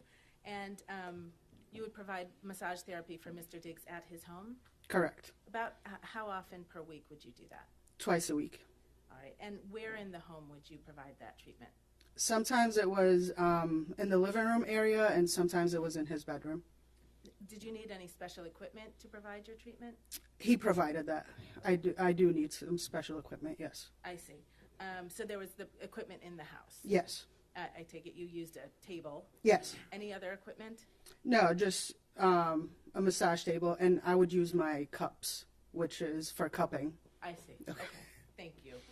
How long did a typical treatment take? Between a 90-minute to 2 hours. Okay. And did you give Mr. Diggs a treatment on December 2nd, 2025? Yes, I did. Do you remember approximately when you arrived at his home for that treatment?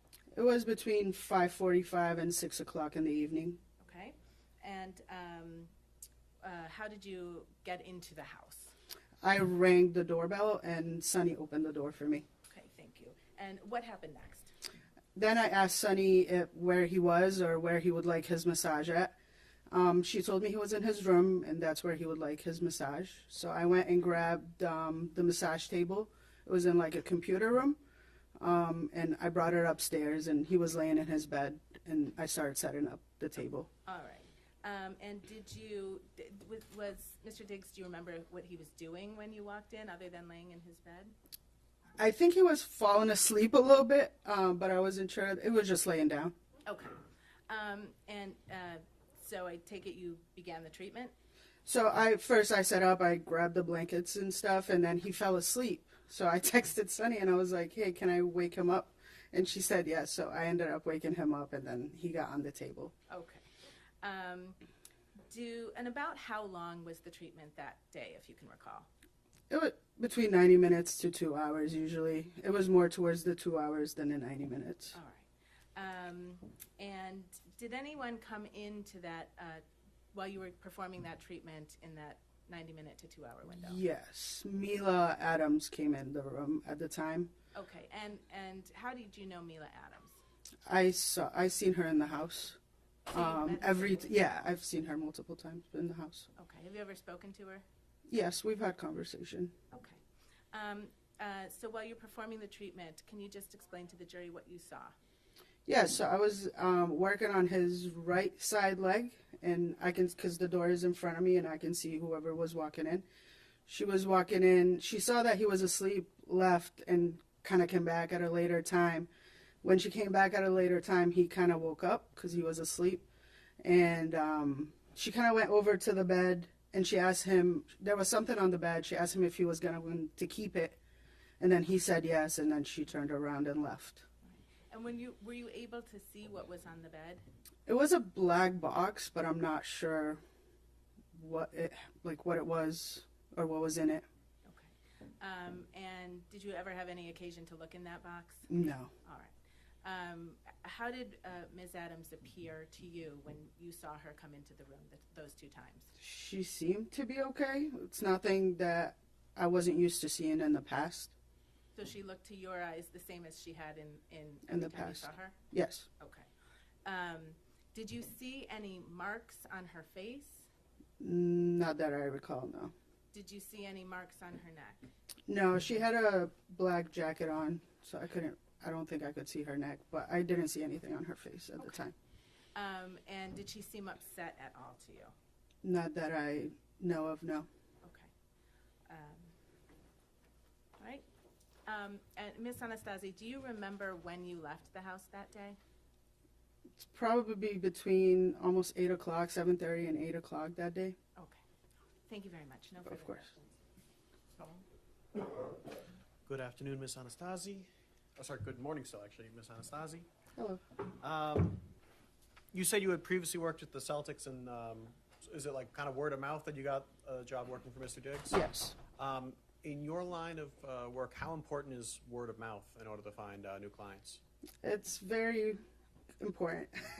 And outside of just actual, I guess, technique and skill, is discretion and care of how you, because you're working with some high-profile people, is that also an important aspect to have? I don't understand the question. I'll withdraw it. Nothing further. Okay. All right, thank you so much, ma'am. You may step down.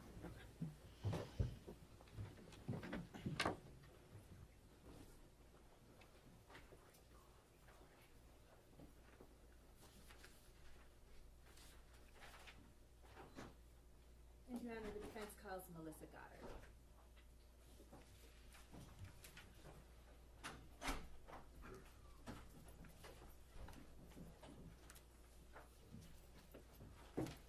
Just watch your step.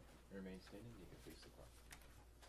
Please raise your right hand. Do you solemnly swear the testimony you're about to give in this hearing shall be the truth, the whole truth, and nothing but the truth, so help you God? I do. You may sit and stand. Good morning. Morning. Can you state your name and spell your last name for the record, please? Sure. Melissa Goddard, Goddard. Thank you. And what city do you live in? City and state, please. Boca Raton, Florida. Right. And are you employed? Yes, I am. Where are you employed? At PMG Private CFO. And what is PMG Private CFO? It's a boutique financial service company. So we do accounting, tax planning, tax prep, budgeting. We handle everything financial, data collection. And is one of your company's clients Steph Diggs? Yes, it is. Right. And do you work on Mr. Diggs' account? Yes, I'm his client manager. All right. And how long have you been the client manager for Mr. Diggs' account? Since November 13th, 2023. Okay. And can you just briefly describe how Mr. Diggs' account is structured? Sure. He has the personal side, which we call concierge, and the business side. So the personal side is his life personally, but because his person is a business, it transfers also over into businesses. And then he has several businesses that we operate. Can you just very briefly identify the different businesses that Sure. Diggs Deep LLC, which is for his name, image, and likeness. Liam Brands International, which is a clothing brand. CV Passem, which is a furniture brand. And Diggs Deep Foundation, which is his charity organization. All right. And so those businesses that you just described, are those handled on the business side of his account? Correct. All right. And then there's a personal side or a concierge side to handle his business. To handle his personal expenses. Correct. Okay. And up until, starting before October 2025, so from 2023 to 2025 October, which side of his account did you handle? I handled daily business transactions for the most part. Okay. And did you have a different colleague to handle the personal kind of concierge side? Yes, the practical everyday concierge side we did. And would expenses for private staff be handled on the business side or the concierge side? The concierge side. Okay. And did something happen in the fall of 2025 that caused you to take over responsibility for the concierge side? Yes, we had an associate leave. Okay. So the associate left, and then were you responsible in the fall of 2025 for both the business and the concierge side? Yes. Okay. And did you have responsibility at that time for payments to Mr. Diggs's private chef? Beginning of November, yes. Okay. Beginning of November 2025? Correct. And do you recall, well, what did you do when you took over responsibility for those payments? I was notified at the beginning of November that the data collection program that we used was updated so that personal payments needed to be made. And one of them was for the chef, and I asked, catch me up. Does she have a contract? How do we pay her? Does she have a W-9? Does she have an NDA? Just general information, like, what do I do? And who are you talking to when you were getting this information? Sunny. And who is Sunny? Stefon's personal assistant. Okay. All right. Do you recall receiving an invoice from Ms. Adams on December 1st of 2025? Yes. And do you recall what that invoice was for? It was for 3 weeks of services in November and reimbursable expenses. Okay. What did you do with that invoice when you received it?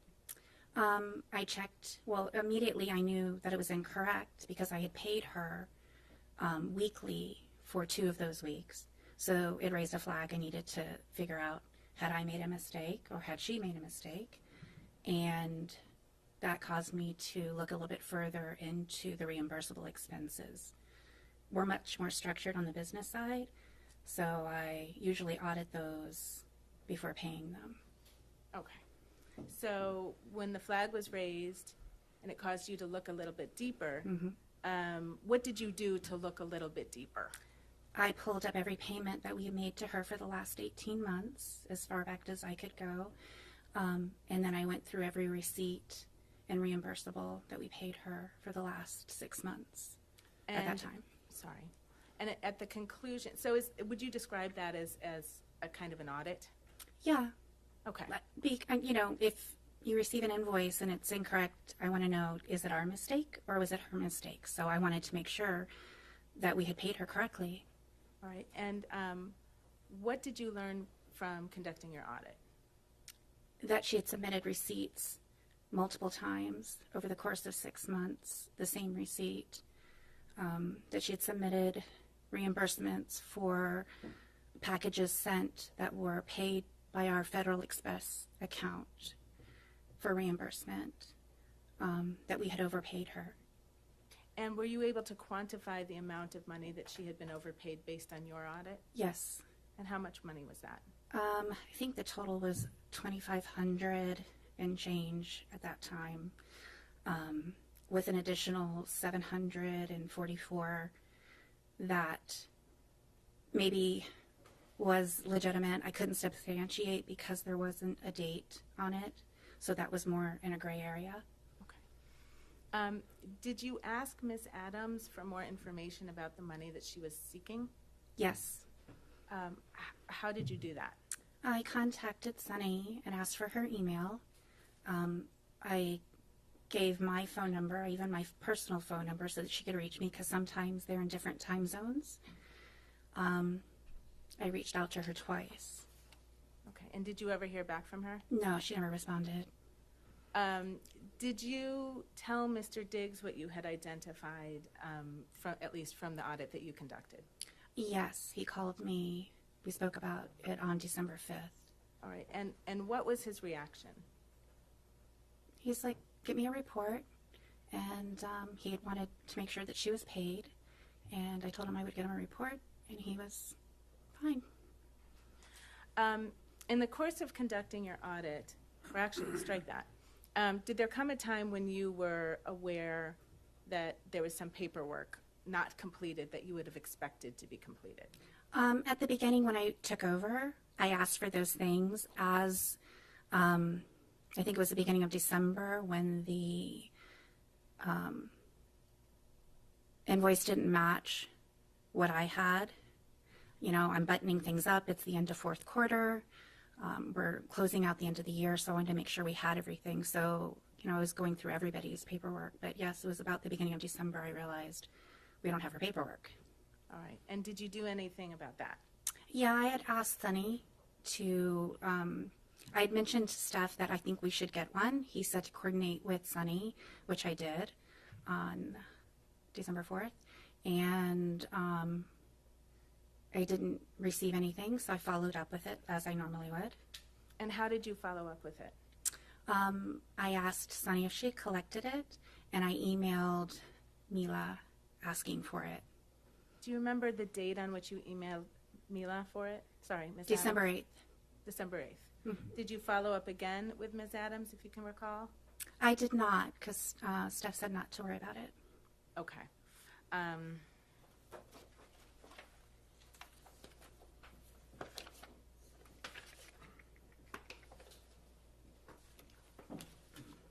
Just one moment, I'm sorry, Heather.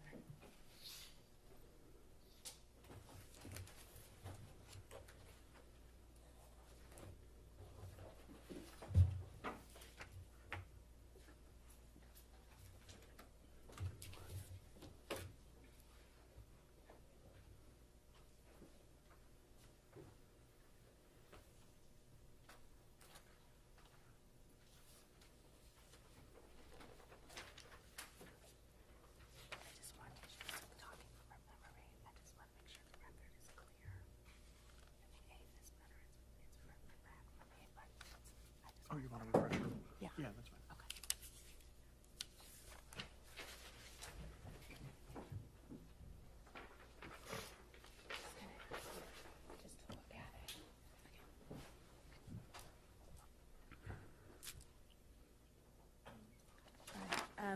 Ms. Goddard, you just testified that you followed up with Ms. Adams asking for the NDA on December 8th?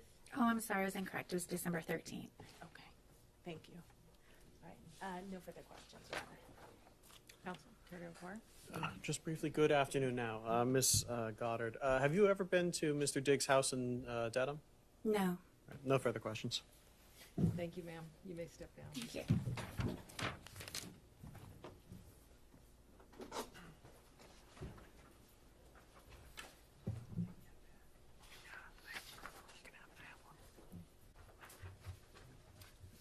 Defense call is Shy Charles.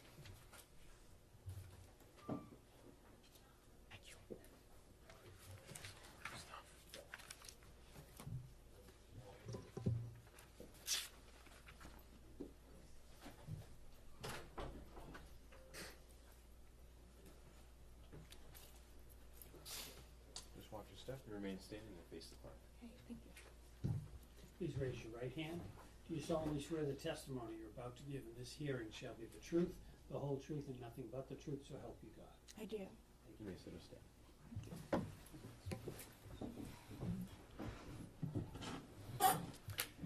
Good afternoon, ma'am. Could you please state your name for the record and spell your first and your last name? My name is Shai Charles. It's spelled Xiacharles. What do you do for a living, ma'am? I own a hair salon and I braid hair, natural hair. And where do you live? I live in Brooklyn, New York. You said you own a salon. Do you have an actual physical location? Yeah, I And do. is that down in the New York City area as well? Yes, it's in Crown Heights. How many clients do you have roughly? Too many to count. I have lots of clients. Okay. Is one of them Stefon Diggs? Yes, it is. How do you know Mr. Diggs? I started doing his hair when he played for the Buffalo Bills. Do you know how many years ago that was? I'm not good with dates, but whenever he last played for the Buffalo Bills. Okay. Yeah. When you actually do Mr. Diggs's hair, how long does that process actually take? I'd estimate probably about 3 to 5 hours, anywhere between that. Yeah. And where have you done Mr. Diggs's hair? At his house. He travels a lot for work, so wherever he needs me to do his hair, I go. Is that true of other clients you have as well? Yeah.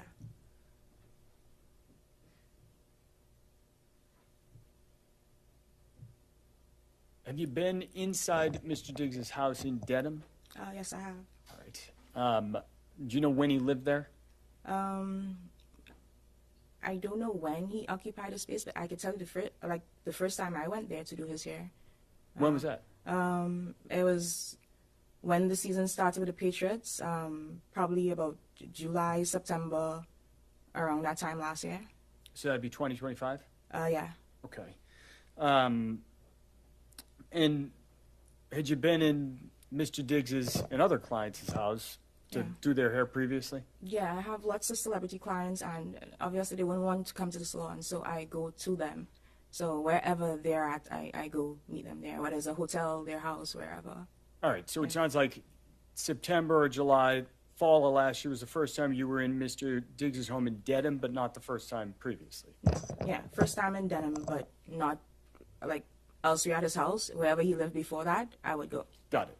And having done that, did you meet some of the people who were normally around? Yes. Do you know a person named Sonny? Yes. Who's that? His assistant. Right. Did you meet any other family members of Mr. Diggs? Yeah. Everybody that's in the house, his brothers, his mom, everybody. Okay. Yeah. Do you ever meet a person named Mila Adams? Yes, I have. Who's that? It was his chef at the time when I met her. And so when did you meet Mila Adams? At the same time, I went to the house for the first time, so like around July, September, whenever the season started with the Patriots. Of last year? Yeah. Did you meet at the house? Yeah. And how much time were you at the house kind of the first time you met Miss Adams? Probably like less than 24 hours or around that time, because I know I had a client the following day, so I just had to come do his hair. But that was late in the evening, and so I had to leave the following day. Yeah. Okay. And so you met Miss Adams at that point, but did you speak to her? I did, because I had to go to Walgreens to get some products, and so I asked anybody in the house if they needed anything, and Mila said she needed a sponge, a makeup sponge, and so I got her the sponge. When I came back to the house, she asked me how much money it was, and I told her it was okay, and that's the first interaction we had. Okay. Yeah. Do you have any other further interaction with Miss Adams after that kind of initial 24-hour stay? Yeah, when I came back to the house. When was that? I can't give you an exact date, but I could like estimate. So probably within 2 weeks, because he'll do his hair like every 2 to 3 weeks. So about 2, maybe 3 weeks later? Yeah. You went back to the house in Dedham? Yeah. Was Miss Adams at the house in Dedham at that point? Yeah. And so did you speak more to her when you went back the second time? Yeah. So, can we go back? Because even after, because I don't No, know. I'm sorry. Just Okay. I apologize, Yeah. Mr. Charles. But Yeah. did you speak to Miss Adams again that second time you Yeah, went back I to did. the house? We spoke more. Yeah. All right. How much time did you spend with her that second time? More time, like a longer time, because we were talking about food, and she wanted to come to New York to start her restaurant, and I'm a business owner, and we connected on the fact that she was a business owner, and I have like a big social media following, and I told her that she needed to do content, and I wanted to help her with her content so she could start her business. So we connected on that. Did you end up helping her Yeah. with content? Yeah. Did you two stay in touch? Yeah. How long were you around at the house in Dedham that second time? I can't tell you how long, honestly. I would stay longer if it had a game and we'd go to the game together. But for however, because most times she'll be like the only female there and Sunny will come and go. And so I spent more time with her. Okay. Yeah. Kind of following that time you spent together where you said you connected over being business owners, Yeah. did you two remain in contact? Yeah. And how did you do that? We'll text, we'll send Instagram reels, we'll FaceTime. So you guys exchanged phone numbers? Yeah. How much did you talk, you think, in the following weeks and months that fall? A lot, because a lot. We talk about business, we'll gossip, we girls, so yeah.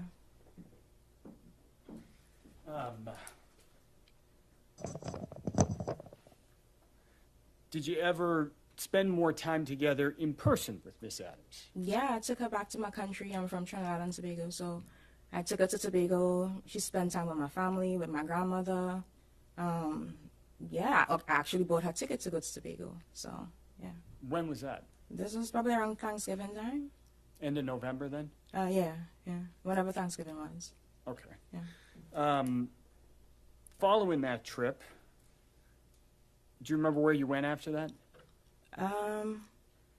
I came back to New York. We came back on the same flight. I came back to New York, and she went to Boston. Okay. Do you remember where you were on December 2nd? Yeah, actually, I was in Target, like late evening. What were you doing in Target? I was shopping for ingredients because I was spending too much money on Ubers, so I was buying ingredients to cook, like groceries. You're buying groceries at Target? Yeah. What were you cooking? So I wanted to make this like Cajun pasta with shrimp and like sausage. Mila had made it at the house, and it was healthy. And so I wanted to cook that because I didn't want to buy Uber Eats. I didn't want to spend money on Uber Eats, and I just wanted to be healthier and cook. And so I wanted to make it like her. So I was going through the aisles and like picking up stuff and calling Mila or message. Like I texted her a picture and asked her if it was this one, but she wasn't responding quick enough, so I FaceTime her. All right, so let me break that down there for a minute. You're in Target. You're trying to purchase ingredients for a dinner that you had seen Mila cook? Yeah. You said at the house. Is that at the Dedham house? Yeah. All right. Did you say you were looking for, what was the ingredient you were looking for? Like shrimp, but so she makes matcha as well. So I was trying to find out like what matcha to get, that specific one from tea dealers, shrimp, pasta, sausage, everything like that. So you just said a moment ago that as you were trying to find ingredients, you started by taking a picture and sending it to Mila? Yeah. Do you remember what time that was at? It was before 6 p.m. for sure, because I remember leaving my cart in Target to go pick up some dry cleaning for my boyfriend because I had to get it before it closed. So I actually left Target and came back to Target. So it was before 6 p.m. Okay. Yeah. What about a specific time? Do you remember exact times? So the dry cleaners was in Bronxville, Target was at Gateway. So I got there probably minutes to 6. So probably like the end, like ending at 4 or 5 p.m. somewhere there. Okay. Yeah. You mentioned a text message or a photograph of an ingredient you sent? Yeah. Was there any record of that? Yeah, I took a picture and sent it to her. All right. Would that have had the actual time? Yeah, and the on location. the message? Yeah. Do you think taking a look at a record might refresh your recollection of what time Yeah. you sent that photograph? Did you Yeah. say yes? Yes. If I may approach her? Yes. What I'm going to ask you to do, Ms. Charles, Yeah. is just take a look at that photograph. Okay? And I want you to look at that. Yeah. And after you've reviewed it, take a look up. Yeah.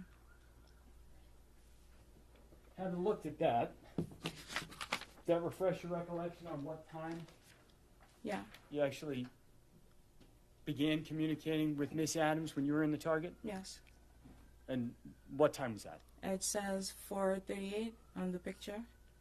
Okay. Is Yeah. that consistent with your recollection of when you reached out to Miss Adams? Yeah. Now, you said you started by texting and then you FaceTimed with Miss Adams? Yeah. What's FaceTime? A video call app on every iPhone. Had you FaceTimed with Miss Adams previously? Yeah. And so describe how that looks. What's happening at that point when you're FaceTiming?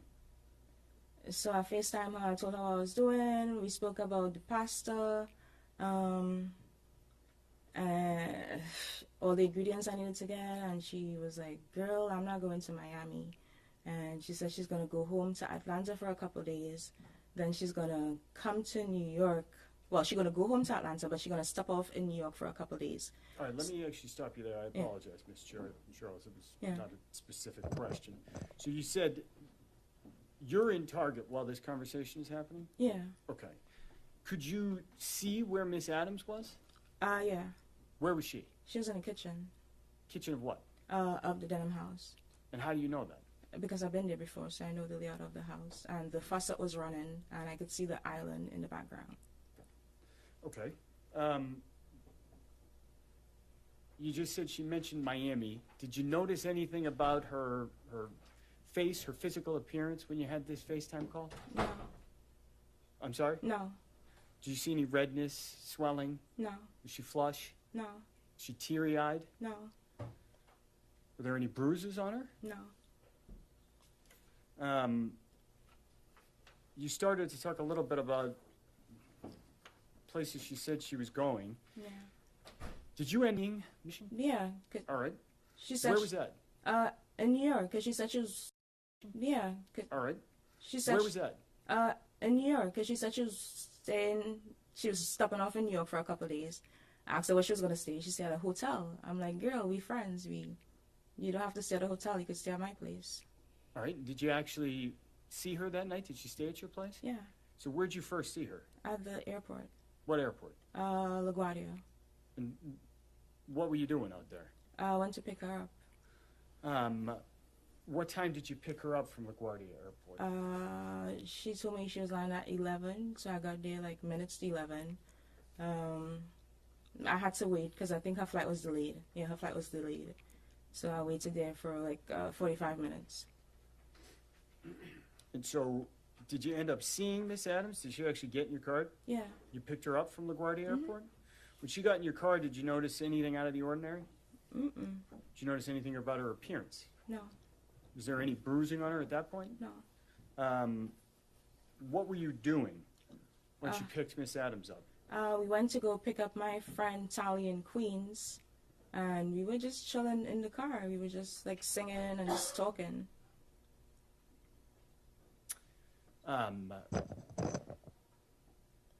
Anything out of the ordinary about either Miss Adams or your friend Tolly's demeanor? No. What's your friend Tolly's name? If you know? Her name is Natalia Moses. Okay. Your car, what kind of car do you drive? Mercedes-Benz GLE 63S. Is there any kind of aftermarket systems that's equipped with?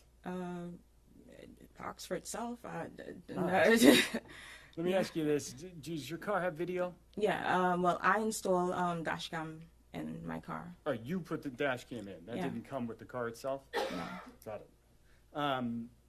What I'm going to ask is if we could pull up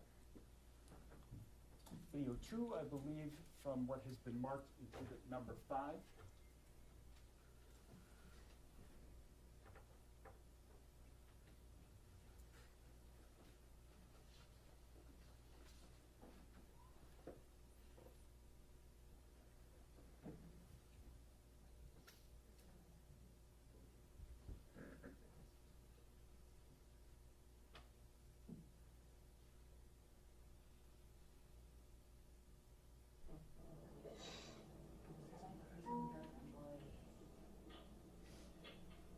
Clean boys though, 'cause they get an honest check.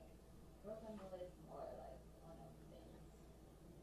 If we could pause it right there. All right. So this is actually, for the record, the first video in exhibit number 5, Mr. Charles. Looking at this, we've played 14 seconds. Do you recognize what we're looking at? Yes. What is that? That's Mila in my car. Dashcam video. All right, and that video, does that fairly and accurately represent kind of the drive you guys had? Yeah. All right, there's a timestamp down here at the bottom. It says 11:48 and 18 seconds p.m. Yeah. Is that consistent with your recollection of kind of after you had picked Mila up from the airport? Yeah. What I'm going to ask Ms. Silva to do is go to the next video down on that list.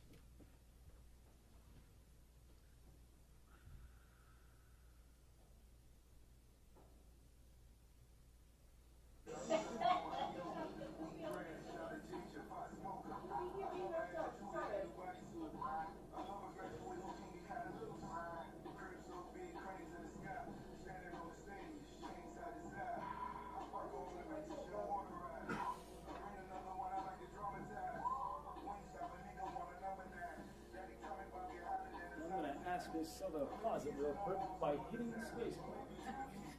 Thank you. So, looking at video number 2, it looks like the timestamp on the bottom says December 3rd, 24 minutes. Yeah. Watching that video, what are we seeing in the video? We were listening to Cranes in the Sky by Solange, and we were just talking about what the song was about. Got it. Yeah. So when you say there, we, who is we? My friend Natalia Moses and Mila Adams in the car. All right, so where we paused it, it's a little hard to see, but is your testimony that Miss Moses was in the car? Yeah. Who's in the front seat here? Mila Adams. And so was Miss Moses in the back seat of your car? Yes. Okay. What did the three of you do that night? We went to Jersey. I have a house in Jersey City, so we went to Jersey City. And what did you do? Drink, eat wings, and watch TV, just chill. All right. Did you end up staying or sleeping in Jersey City, or did you sleep somewhere else? No, I went back to my apartment in Brooklyn. Who went back to your apartment in Brooklyn? Me, Tally, and Mila. And what time do you think you got back? I'd estimate probably like 3, 4 a.m. in the morning. All right, so early in the morning? Yeah. That entire time span that we're talking about there is your description of what you just did, eat, drink, have some wings and hang out. Is that a fair description of what you did that night? Yeah. All right. Where'd you sleep that night? I slept on the couch downstairs, and Mila and Tally slept upstairs in my bedroom. Okay. Do you remember how long Miss Adams ended up staying at your house? Probably like a week, a little over a week. All right. That night in Jersey City and back at your apartment in Brooklyn, do you have the opportunity to observe Miss Adams? Probably the morning we got up.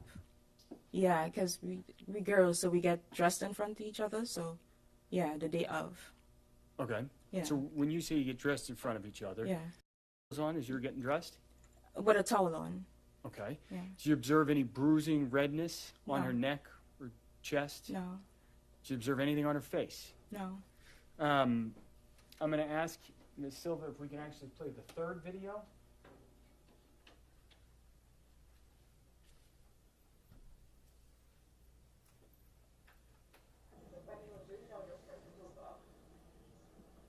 And so I'm going to pause it right there and just ask you, so this image, is that a fair and accurate representation of how Miss Adams looked that day on December 3rd? Yeah. That video kind of depicts how she looked. Yes. Thank you, Ms. Silva.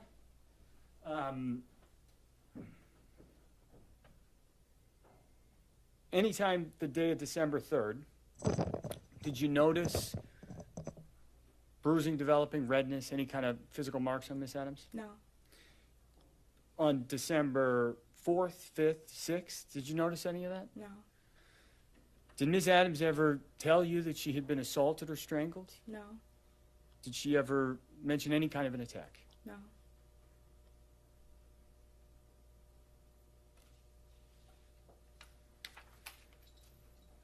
Do you remember when she left?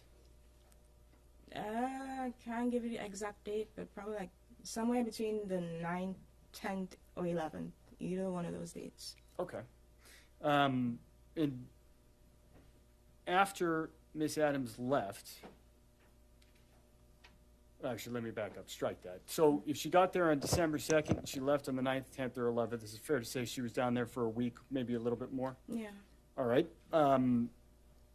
After she left, did you see her again? Yeah, I saw her afterwards. Soon afterwards? Where was that? In Boston. And in Boston, where were you? Where was I in Boston? Yeah. At the house. In Dedham. Oh, apologies. Yeah. I understand. So you saw her again at the house in Dedham? Yeah. And when was that? Probably the 13th. Yeah, the 12th or the 13th, because I had to go do his hair. Okay. Yeah. What was there some sort of time-sensitive pressure about doing his hair?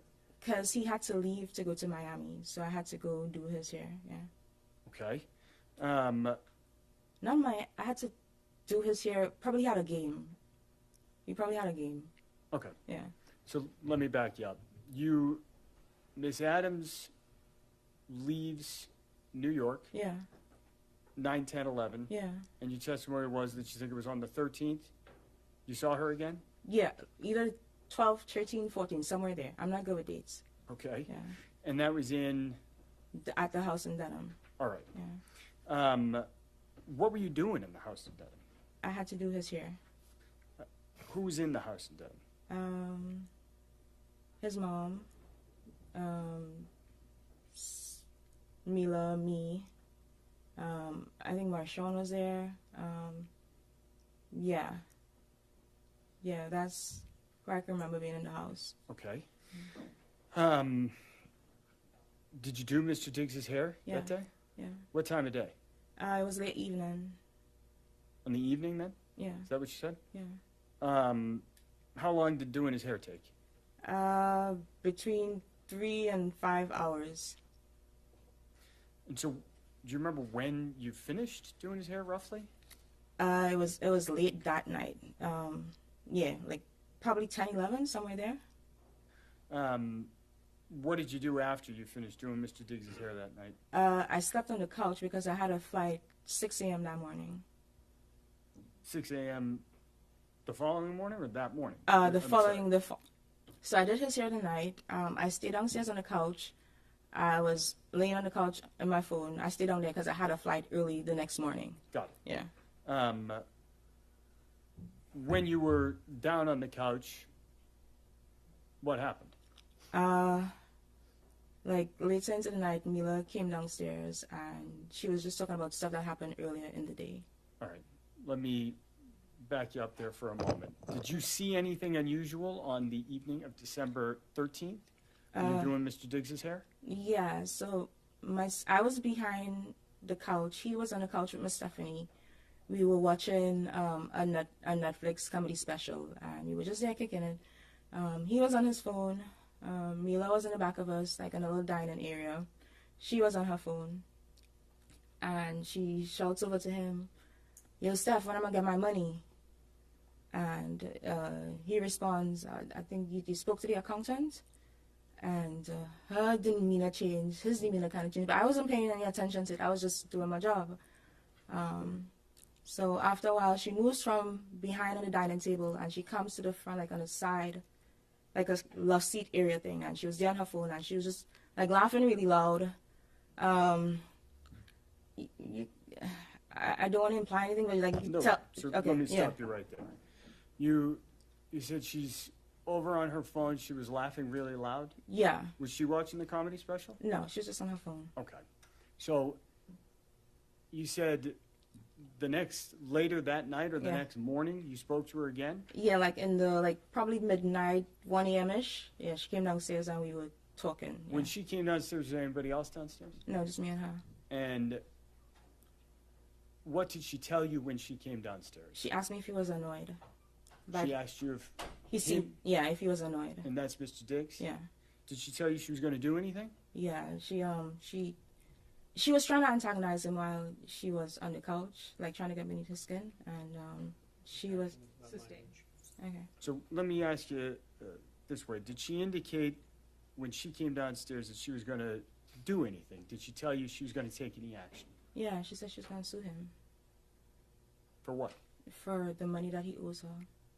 And, like, she going to take it to the blog. She going to Take it to the block? Blogs. Got it. Yeah. It was like an hour-long conversation, so it was a lot. So. Let me stop you there. Oh, sorry. So, do you remember her saying that she was going to make him pay? Yeah. Do you remember her saying anything about a hostile work environment? Yeah. Let me have one moment, Your Honor. Yeah.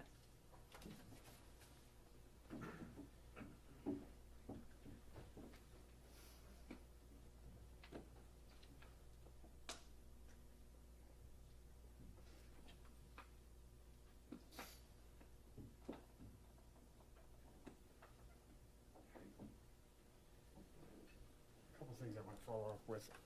Miss Charles. Did Miss Adams, prior to her coming down that night, 1 a.m., and having this conversation with you, did she tell you that she had been assaulted? Did you heard anything about a strangulation and assault? No. That night, when she was talking about the suing Mr. Diggs, Yeah.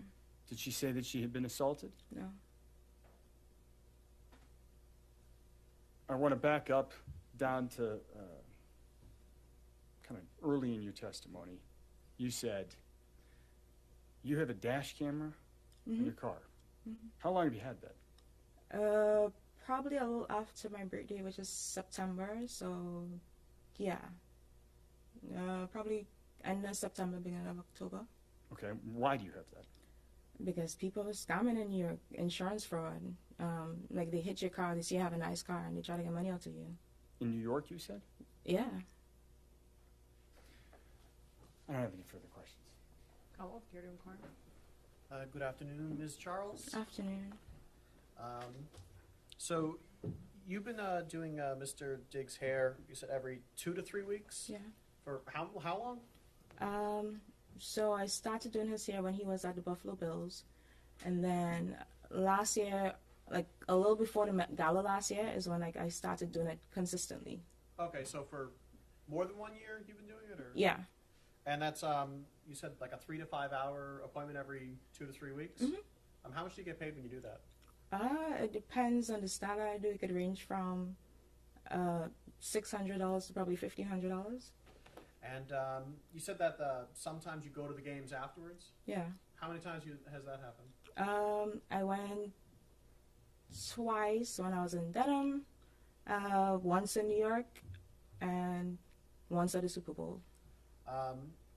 And you also said that at least on one occasion you slept over his house. Did you sleep over his house often, or? No. When did you meet Ms. Adams? Probably August, September. So at the time when she went to New York, you'd known her for 2-3 months, something like that? Probably, yeah. And you'd known him for over a year? Yeah. And you'd seen him every 2 to 3 weeks for 3 to 5 hours? Yeah. So is it fair to say you knew him better than you knew her? No, because we have a client service provider relationships. I wouldn't say that's subjective. When I you're think so. doing his hair, do you talk to him? I keep it professional, so just how's the game, stuff like that, nothing in his personal life. If I may, one moment.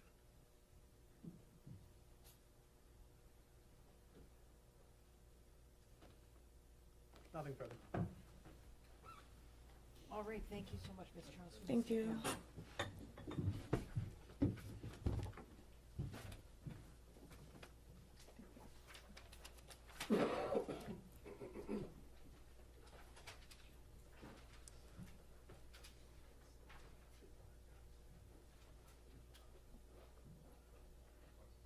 Your Honor, the defense calls Natalia Moses.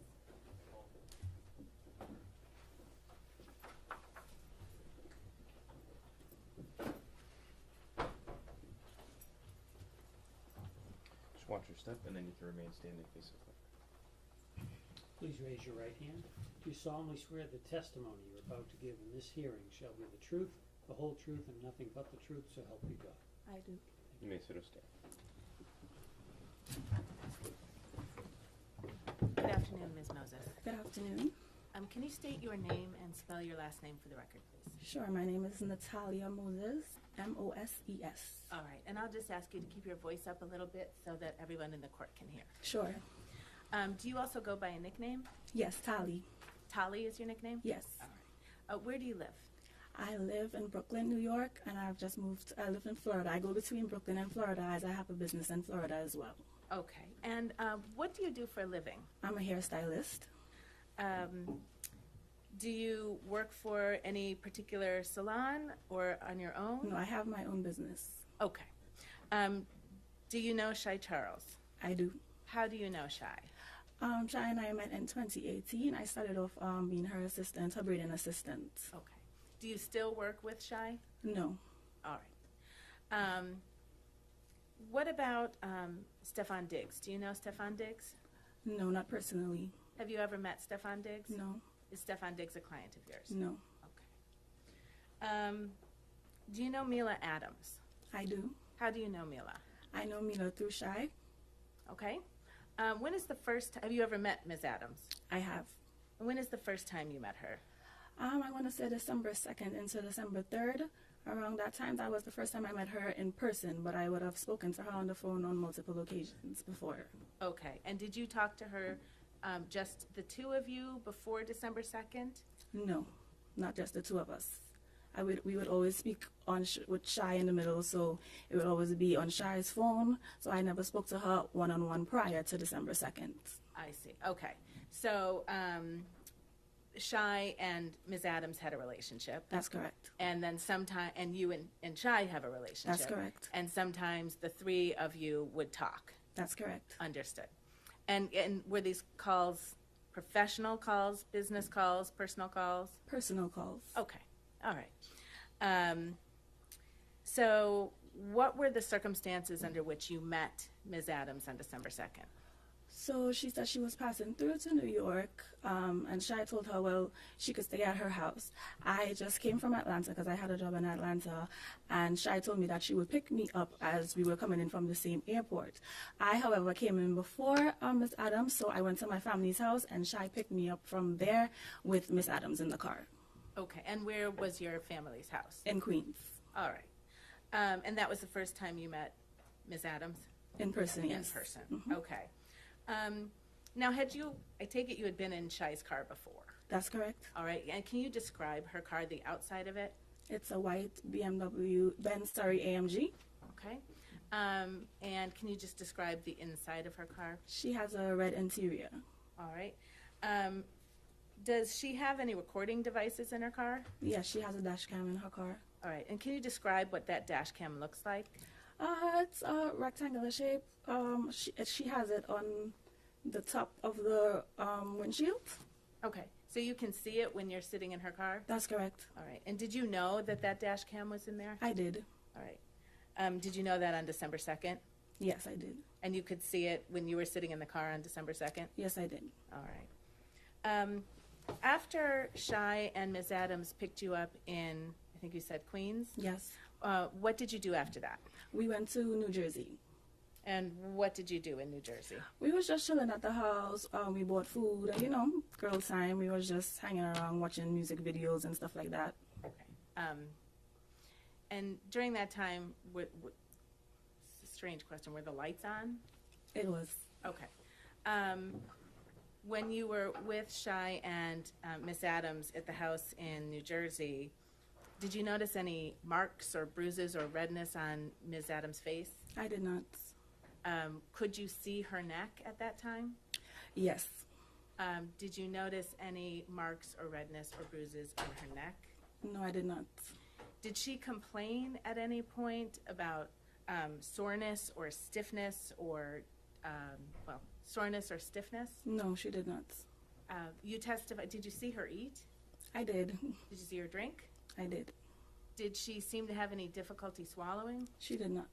Did she complain about difficulty swallowing? No, she did not. Or a sore throat at all? No. All right. Did her voice sound hoarse? No, it did Did her not. voice sound any different than it had sounded when you previously spoke with her? No. Did you notice anything out of the ordinary in her appearance or her behavior on December 2nd? I did not. Okay. How long did you end up spending time with Miss Adams in New York City? Approximately a week. Okay.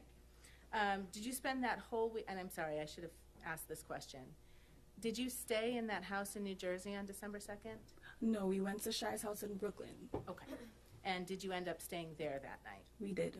Did you stay there also on the night of December 3rd? I did. And did you stay there all the way up until December 9th? I did. Okay. And did Ms. Adams stay there as well? She did. Where did you sleep in the Brooklyn house? We all slept in Shy's room. Okay. By all, you mean you, Ms. Adams, and Shy? And Shy. Okay. Sometimes Shy would go to her boyfriend's house, so sometimes it would just be Miss Adams and myself. Okay. I take it you at some point woke up on December 3rd. Yes. And what was Ms. Adams' behavior like on December 3rd? She was fine. She was bubbly. Okay. Yeah, a good personality. She didn't show any signs of anything wrong. Okay. Did she cook for you? She made breakfast. And same question on December 3rd. Did you spend December 3rd with her? I did. Did you see any bruises, redness, marks on her face at that time? No. Were you able to see her neck on that day? Yes, I did. Were you able to see her chest on that day? Yes, we all stayed in the same room, so we got dressed and everything together. Okay, understood. And did you see any marks or bruising or redness? No. On any of those areas? Okay. Did you see any such marks or bruises or redness, anything like that, the entire week you spent together? No. Okay. Did there come a time where Ms. Adams asked you to take a look at her hair? Yes. Can you? What was that? How did that come about? So I was supposed to do her hair. So a stylist, I would analyze her hair. I would lift it up just to see if, the style that we was going to do. I was trying to decide on the style that we was going to do. So I did have close-up view to her neck and her hair. Okay. And in the course of lifting her hair and looking at her neck, did you see anything? No. Okay.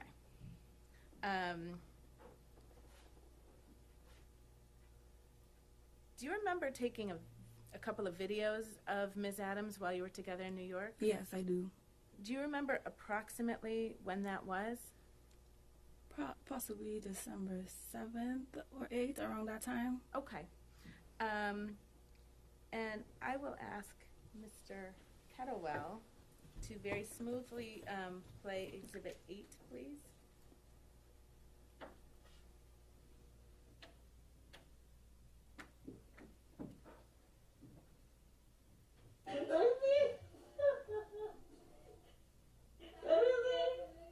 Okay, and we could just pause that. Sorry. Ms. Moses, is this one of the videos that you took of Ms. Adams? Yes, it is. All right, and can you just describe where you are? We were in Shire's room there, and we were just goofing around, listening to music and dancing and stuff. Okay. And then if you could just complete that video, please.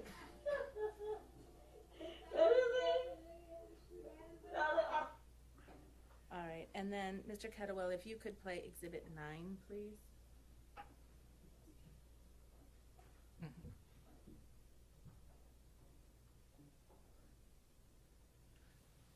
The other video on Exhibit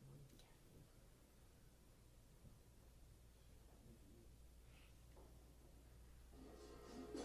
And can you just hit pause for a second? Thank you. Is this the other video that you took of Ms. Adams? Yes, it is. And that was on that trip in New York? Yes, it is. Between December 2nd and December 9th? Yes. Okay.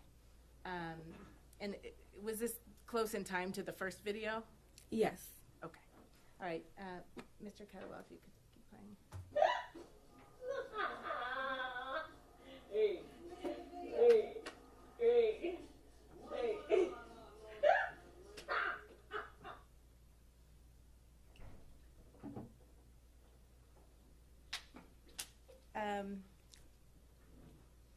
And was that video that you took, was that consistent of how Miss Adams was being with you? Yes. Okay. Did anyone ask you to take that video? No. But Miss Adams knew you were filming her. She did. Okay. And the entire time that you were with Miss Adams in New York City, did she mention anything about being hit? She did not. Did she mention anything about being choked? No, she did not. Did she say or do anything that suggested to you that Steph Diggs had hurt her or scared her in any way? She did not. Okay. I have no further questions. Yeah. Cowell? Just briefly, that New York trip, was that the first time you had ever met Miss Adams in person? That's correct. You said you didn't see any bruises on her. Were you looking for bruises on her? No, but she was in my face. Nothing further. Thank you, ma'am. You may step down. Thank you.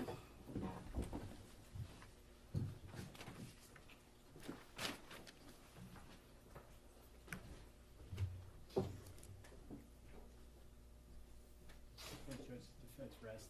It has to be heard. All right, defense for us.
All right, jurors, so the defense has rested. There's no further evidence in this case, so that is closed. So that means that, as I predicted for you, what remains will be the closing statements of the attorneys, and then I will give you my instructions for you on the law.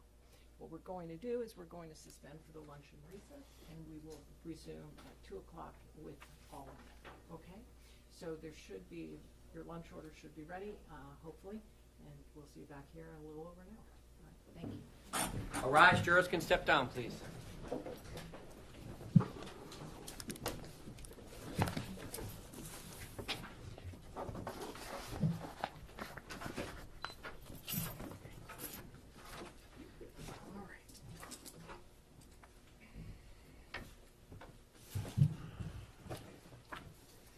The squad stands in a luncheon recess.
Jurors, yes, thank you.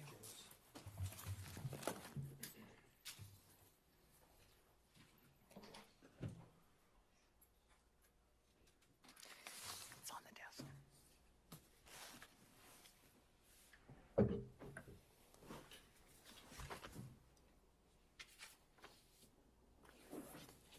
Jurors enter and all rise.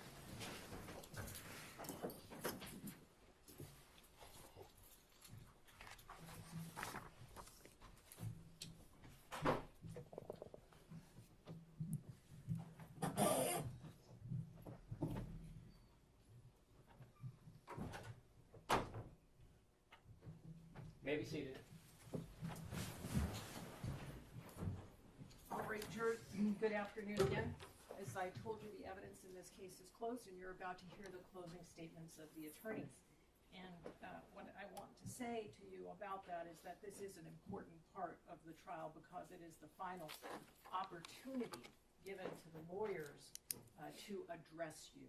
It's an opportunity for the attorneys to summarize the evidence, to call your attention to certain parts of the evidence that they regard as important, and based on the evidence to try to persuade you to reach a certain result.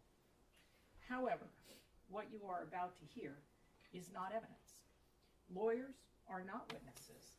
All the evidence in this case has been presented through the testimony of the witnesses and the exhibits, which you will have an opportunity to examine and consider during your deliberations.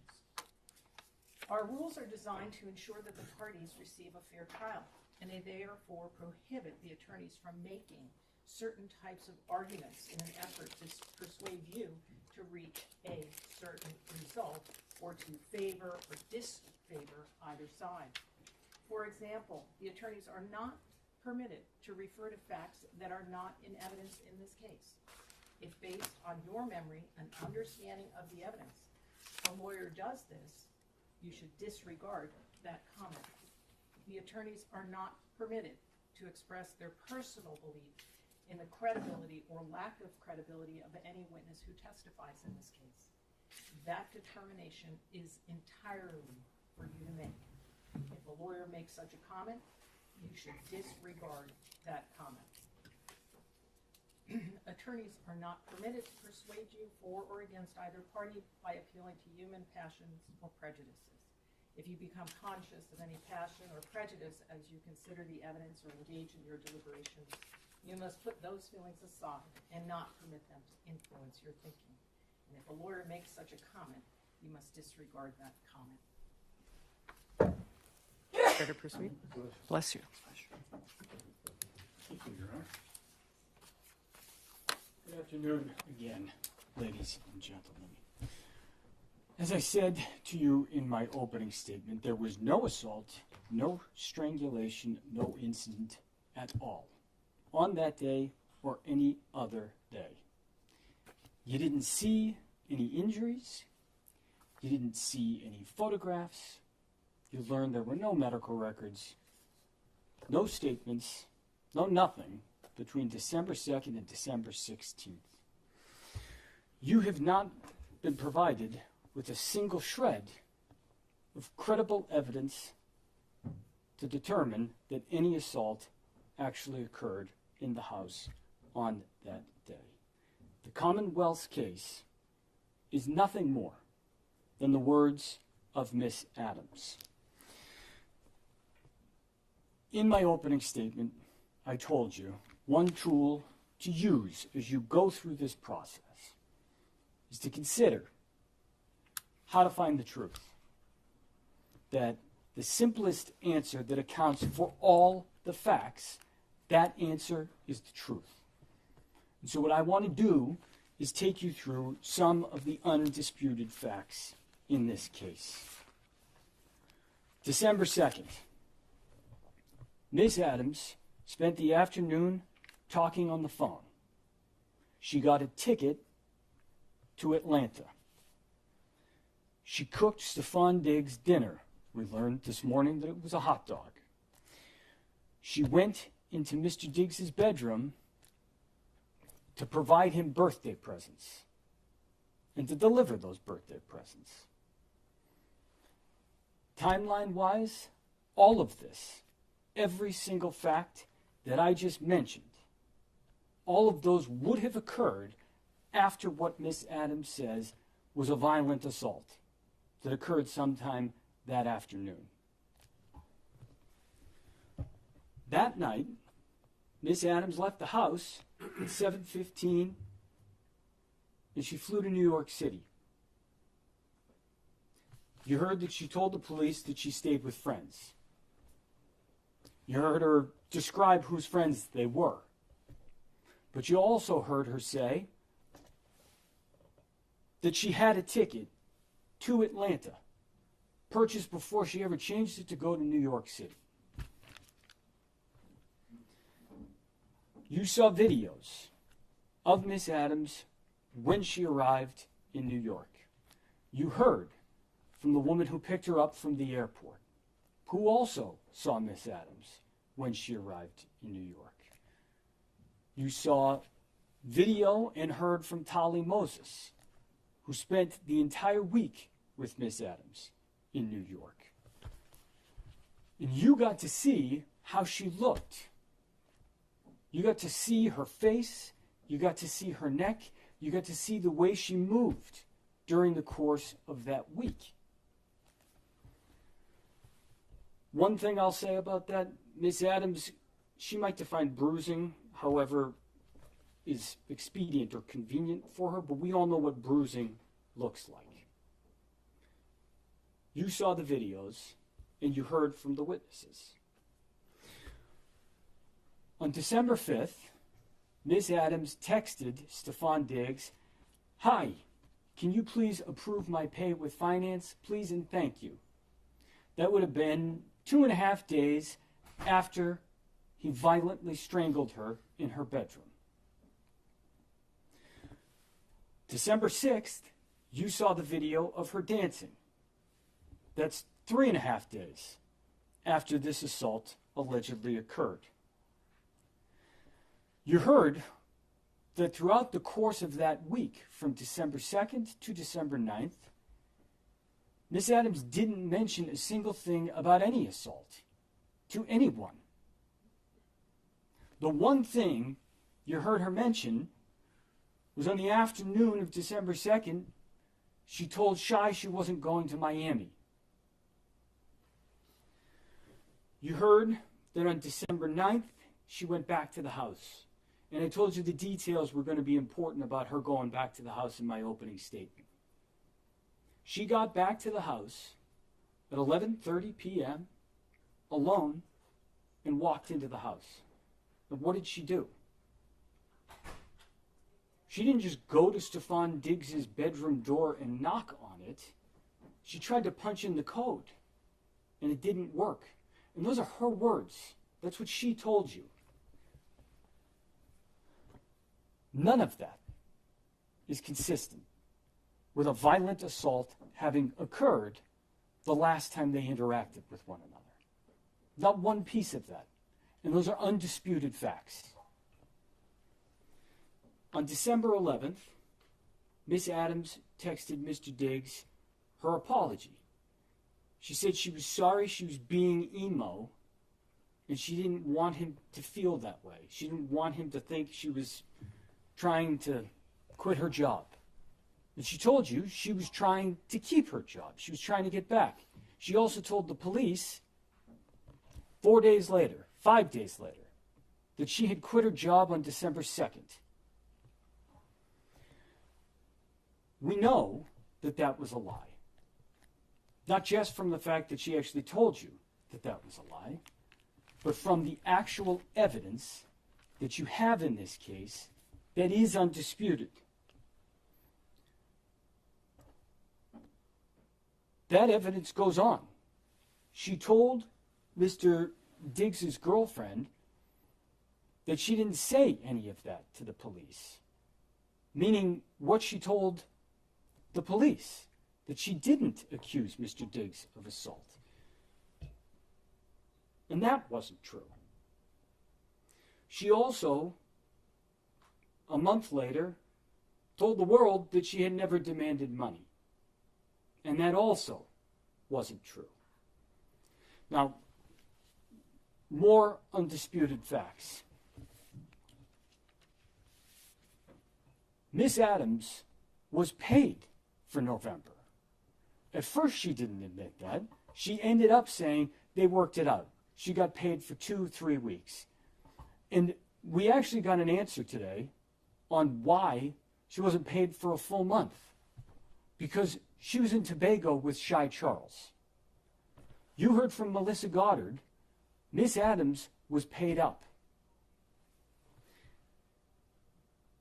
The non-disclosure agreement. Ms. Goddard talked to you about that. And you heard about that from Miss Adams.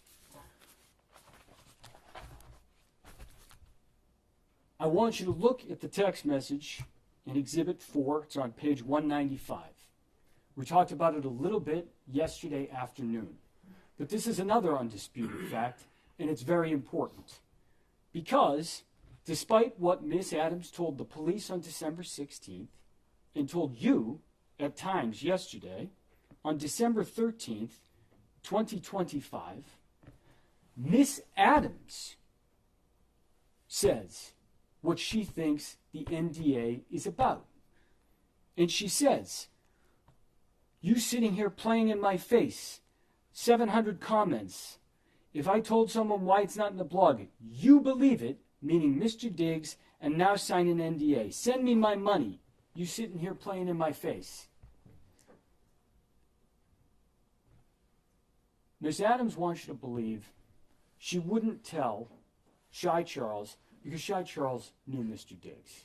That requires you to completely ignore the fact that she chose freely and willingly to go to New York to stay with Shy Charles. December 13th, she told Mr. Diggs, she told Stefon Diggs what she thought the NDA was all about. And it was about the blog issue. You think it might make a little sense if the NDA was about any kind of a physical assault, a strangulation? That she might say to him anything. "Hey, you know what this NDA is really about." Or maybe just, "The NDA, because you assaulted me?" Not a word. She describes why that's there. And those are her words from December 13th. And that is undisputed. Now let's talk about the police for a few moments. Because Miss Adams went to the police, as you heard, on December 16th. And there's other undisputed facts in this report. She lied to the police. She did not leave her job. Miss Adams told you something yesterday where she said, "Well, I left my position was like in the house, but that wasn't my job." And you heard what Officer Ellis said this morning. I said, "You mean her position, as in her job?" And he said, "Of course." She told Officer Ellis that she just went back to get her stuff. And you know that isn't true. And at times, she seemed to admit that that wasn't true. And you know from her own words at the time to both Mr. Diggs and to Sonny that that wasn't true.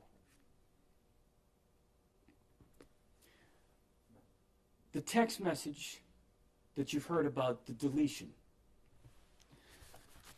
There's two things that I want you to pay close attention to and that I want to talk to you about in both Exhibit 1 and Exhibit 2.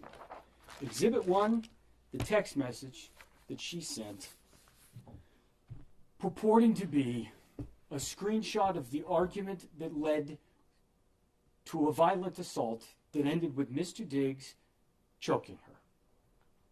That's what she told Officer Ellis. And you heard that from him this morning. You also heard from her that she deleted messages. And I think what she said was something like, "I didn't want to look bad," or something along those lines. And if you look at what was actually deleted, the words she said, she was saying bet and pussy were what she deleted. That's what she did. She did delete those messages, right? Those are not in the text messages that she provided to Dedham Police. But more importantly, what she actually deleted that wasn't about making her look bad or not, it was right after the words, "I'm out of your life." And it said, "and ruining that bitch life." And then you can actually go to Exhibit 2 and look, there's a fairy emoji she sent. And why that's important is because, as you heard from Officer Ellis this morning, it'd be important to know if somebody deleted messages. It'd be important to see the full picture. And that message right there, and ruining that bitch life, apologies for the language, with the fairy emoji, you think that might have prompted the question, "Hey, Who's that bitch? She answered the question for you yesterday. It was Lindsay. The argument wasn't about money. You have it in evidence. And Miss Adams later admitted that. These lies to the police, the fact that they're undisputed, why? Look at all of those facts. They're undisputed in the record. They are all there. If you remove from those facts one thing, that an assault occurred, they all make sense. If you plug in that she was assaulted that afternoon before all of this happened, before everything I just read to you, none of it makes sense. Why would a person who was just strangled go down to the kitchen, chat on the phone, and not have a single mark on their face or look even remotely bothered? Why would that same person cook dinner for the man who just did it? Why would that same person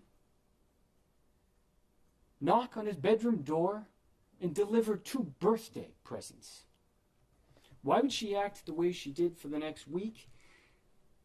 And then why lie about it repeatedly to the police? And what ended up happening next, just chronologically, gives away the game on that. Because what you heard is that only a couple weeks later, her mediator made a demand for money. And if you plug that fact in, now it all makes perfect sense. We have provided evidence to you. We have presented evidence. We have called witnesses. As I said, we're doing so in order to give you the fullest picture of December 2nd and of what happened or did not happen. And think about that for one moment. How do you prove a negative? It's basically impossible, right? Pick a day, 2 months ago, account for every action that you did on that day. Every moment of your day. Great, now prove it. Can't be done. And this trap, the framers of our system, they were aware of it. And that's why it works the way that it does. The burden is on the Commonwealth to prove their case. And their case, as you have seen, is the internally inconsistent testimony of one witness. And that is their entire case. And that is not enough to meet their burden. The burden that you are going to hear is reasonable doubt. And the judge is going to tell you that that's to a moral certainty. How much would you bet on the words of Jamila Adams? Would you bet your own life? Someone else's? You have all of the tools in what I just laid out for you to make a credibility assessment. But it is not only that. Because the other thing the judge is going to tell you is you can actually take into account the way the witness answered questions, behaved, their demeanor, how they looked. Did they sound consistent? Did the things they say actually at least stay true internally in their own story? And one example I'll give you on that is this morning, when Ms. Adams was asked about another monetary demand. She didn't answer the question. She couldn't. She wouldn't. She gave you multiple excuses.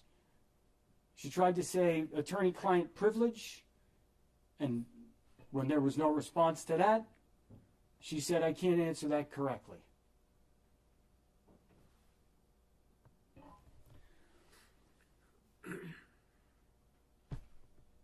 Take the way she answered questions into account, but line it up against the facts that you know that you have. Because that's how you got to make a decision. On facts, on evidence.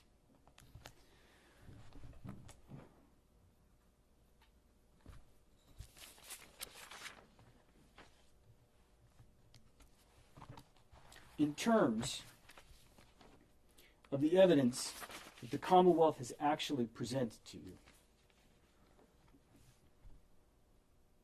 what they have presented to you are the claims of one person. Their second witness undermined their first. And there's a reason for that. There's a reason they had absolutely nothing to corroborate this allegation, which, one thing I will say about the assault and battery, she described Mr. Diggs slapping her on the right side of her face with his right hand. And she actually demonstrated it for you. But the problem is that's a physical impossibility. And the reason I would suggest to you that that demonstration didn't go quite well is because sometimes people miss their mark. Sometimes actors forget the script. What you do not have before you is anything that you can base a firm decision on, unless that decision is that the Commonwealth has not proved its case. The Commonwealth has an opportunity to speak to you after I do. And you heard the Commonwealth question some witnesses about working for Mr. Diggs. There's a number of people who were called as witnesses. We tried to be as quick as possible. It's not terribly exciting to hear a witness talk about how they heard and saw nothing. But for a moment, stop and think and ask yourself,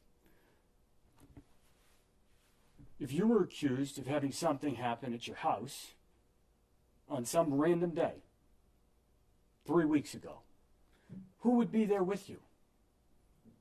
The people closest to you. It'd be your family, the people who are in your house all the time. And for Mr. Diggs, we talked about that. That's staff. That's Miss Salas. That's all the people that you heard from.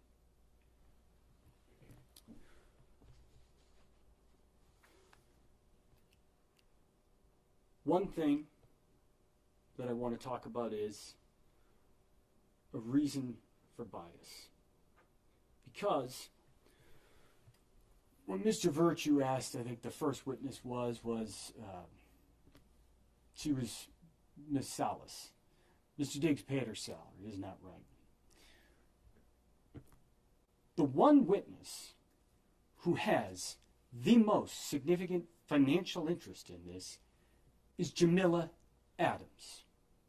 You heard her talk a lot about money yesterday.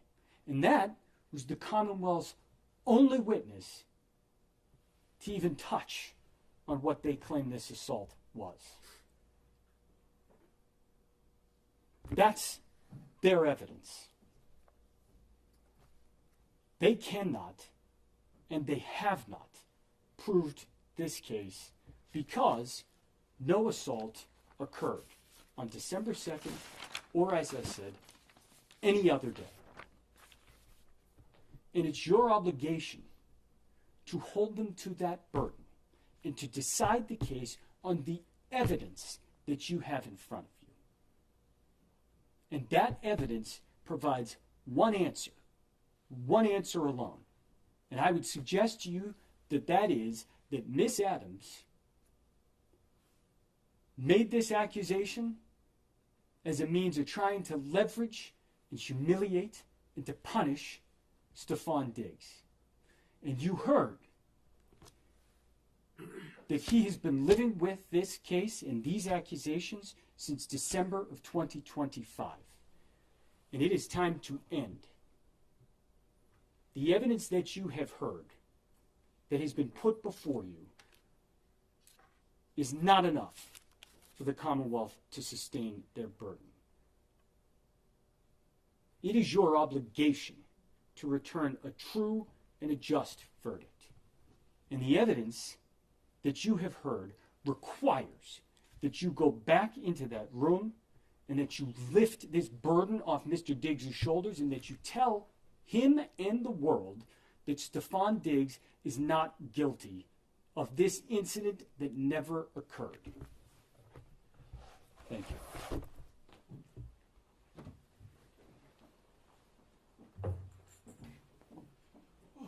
Good afternoon.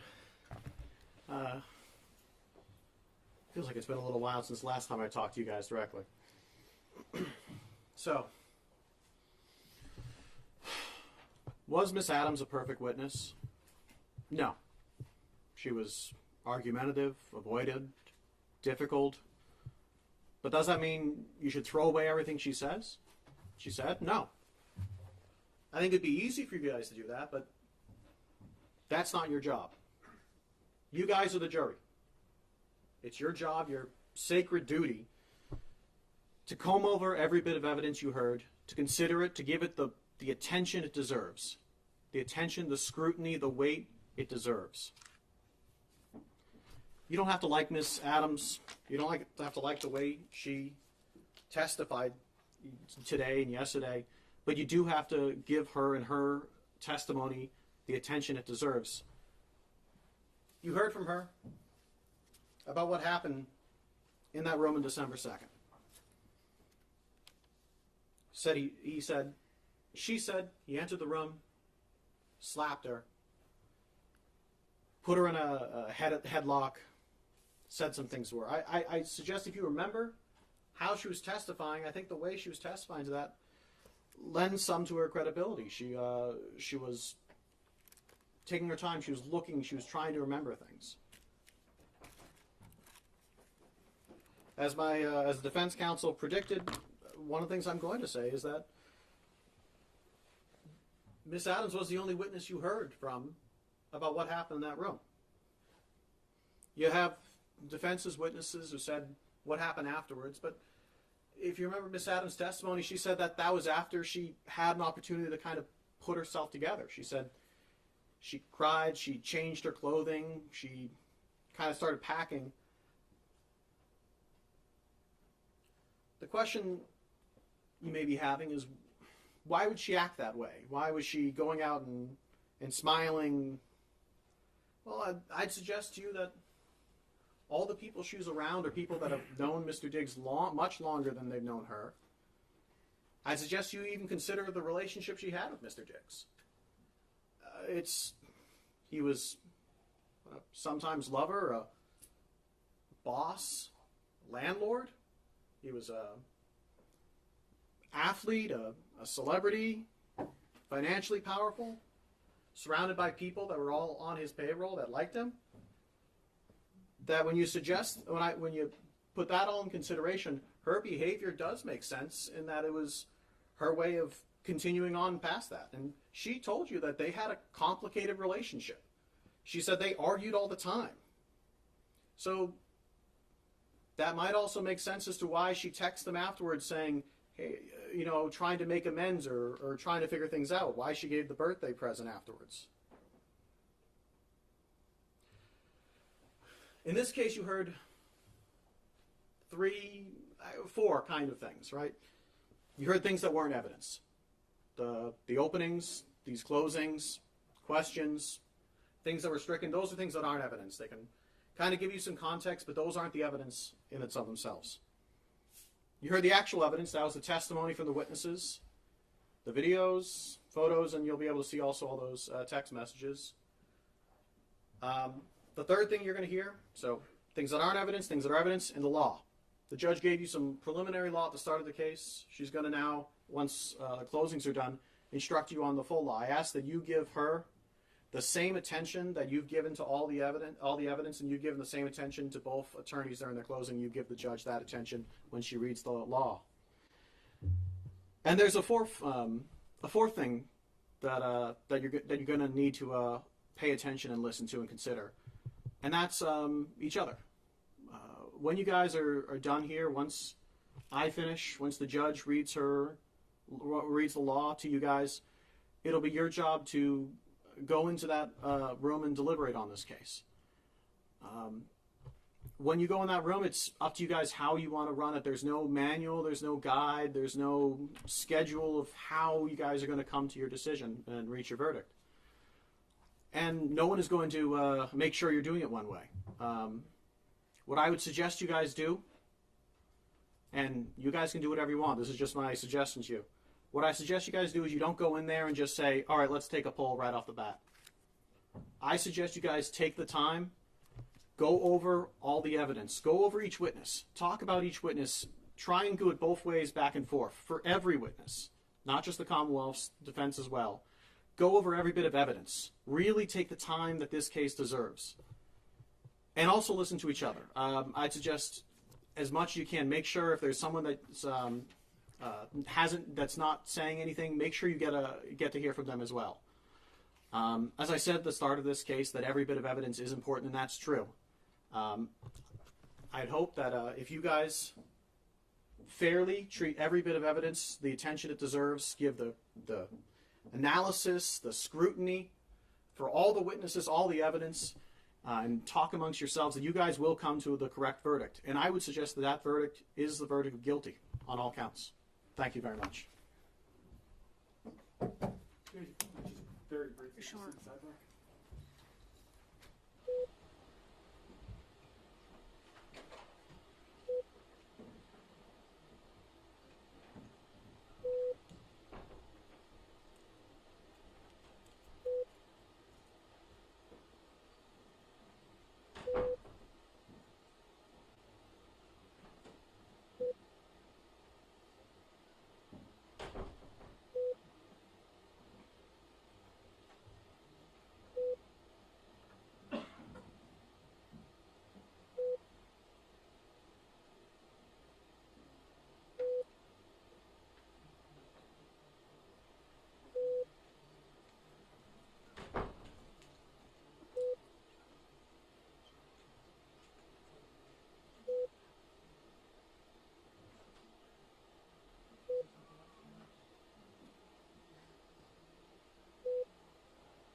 All right, jurors, you are about to begin your final duty, which is to decide the fact issues in this case.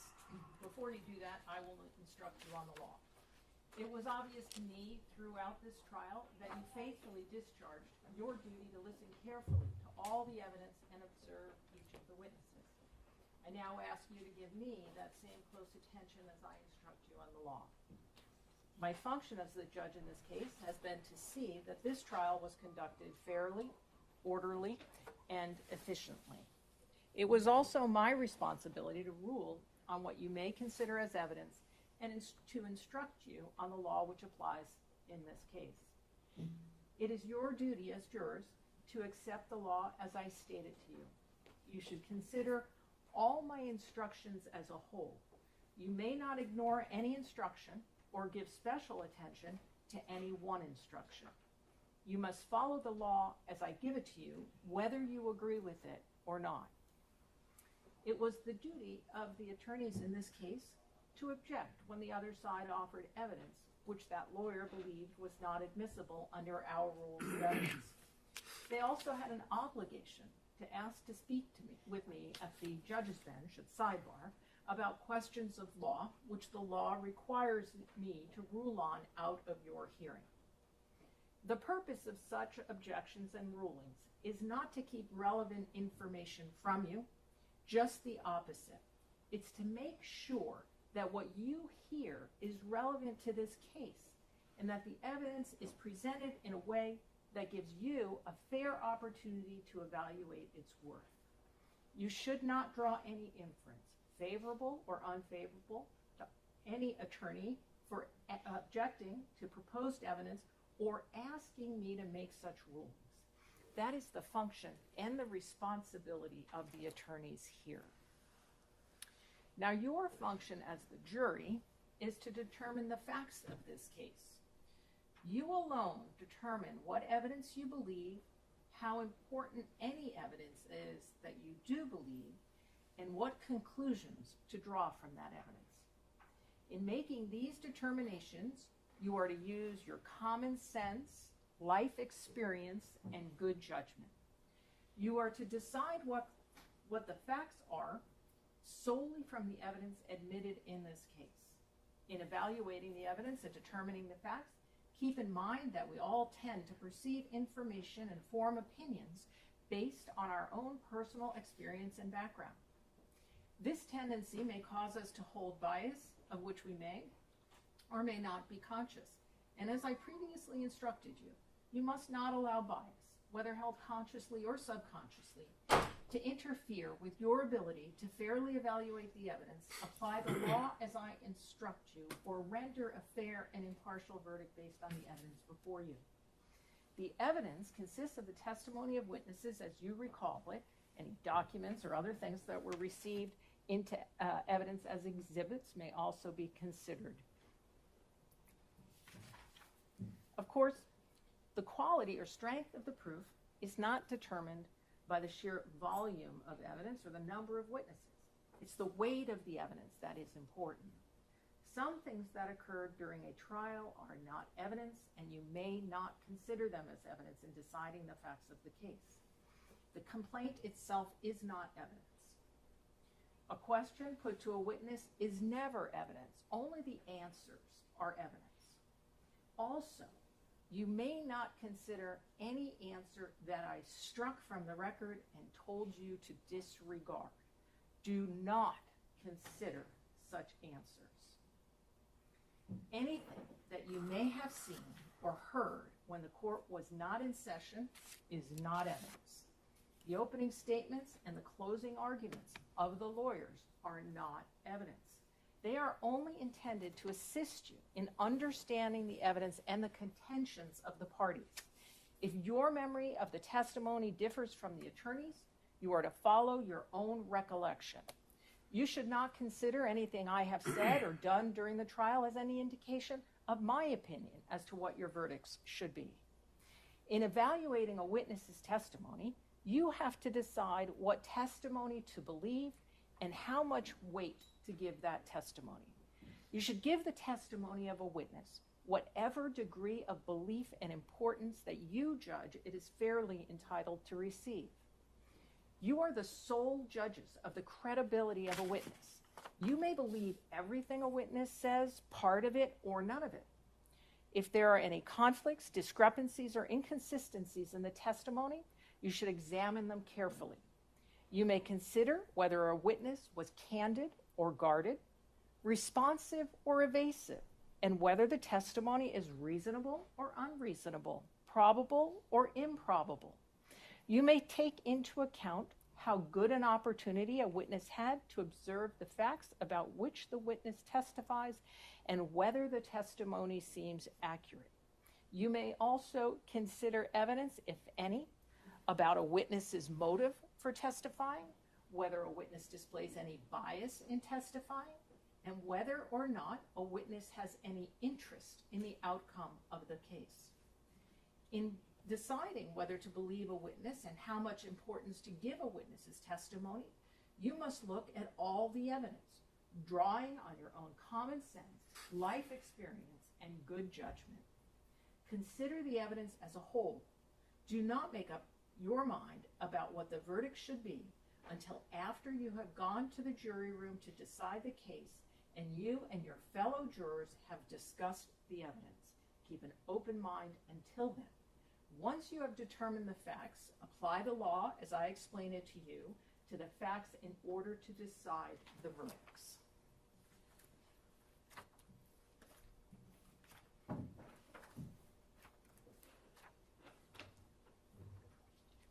Now, there are two types of evidence which you may use to determine the facts of a case: direct evidence and circumstantial evidence. You have direct evidence where a witness testifies directly about the fact that is to be proved based on what he claims to have seen or heard or felt with their own senses. And the only question is whether you believe the witness. You have circumstantial evidence where the witness cannot testify directly about the fact that is to be proved, but you are presented with evidence of other facts, and you are then asked to draw reasonable inferences from them about the fact which is to be proved. Let me give you an example. Your daughter might tell you one morning she sees the mail carrier mailbox. That's direct evidence that the mail carrier has been to your mailbox. On the other hand, she might tell you only that she sees mail in the mailbox. That's circumstantial evidence that the mail carrier has been there. No one's seen the mail carrier, but you can reasonably infer that the mail carrier has been there since there is mail in the box. The law allows either type of proof in a criminal trial. There are two things to keep in mind about circumstantial evidence. The first one is that you may draw inferences and conclusions only from facts that have been proved to you. The second rule is that any inference or conclusion which you draw must be reasonable and natural based on your common sense and experience of life. If the Commonwealth's case is based solely on circumstantial evidence, you may find the defendant guilty only if those circumstances are conclusive enough to leave you with a moral certainty, a clear and settled belief that the defendant is guilty, and that there is no other reasonable explanation of the facts as proven. The evidence must not only be consistent with the defendant's guilt, it must be inconsistent with his innocence. Whether the evidence is direct or circumstantial, the Commonwealth must prove the defendant's guilt beyond a reasonable doubt from all the evidence in the case. Now,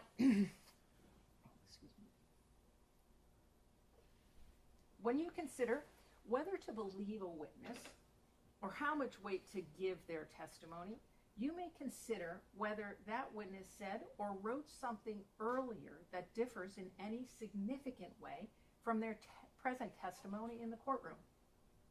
It is for you to say whether there is a difference and how significant any difference is.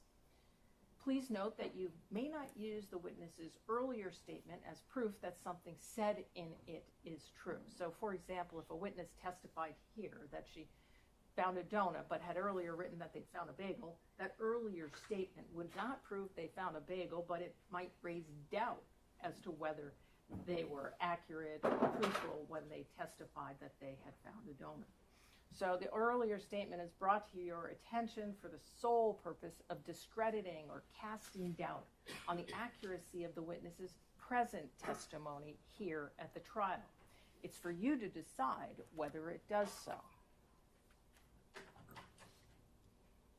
Normally, you may not consider any statement that a witness made in the past which is similar to that witness's testimony at trial.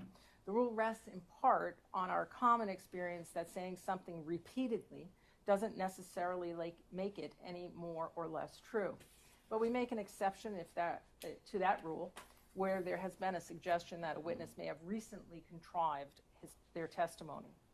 In determining how reliable a witness is who has been accused of recently inventing their testimony, you may consider any earlier statements that the witness made which are consistent with their present testimony.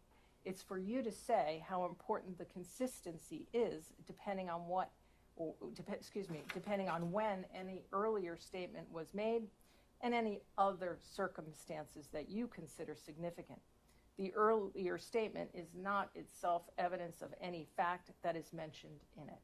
To repeat, if there has been a suggestion that a witness recently contrived their testimony at trial, when you evaluate that claim, you may also take into account any earlier statement the witness made which is consistent with their present testimony. The prior statement is relevant only as to the witness's credibility, and you may not take it as proof of any fact contained in it.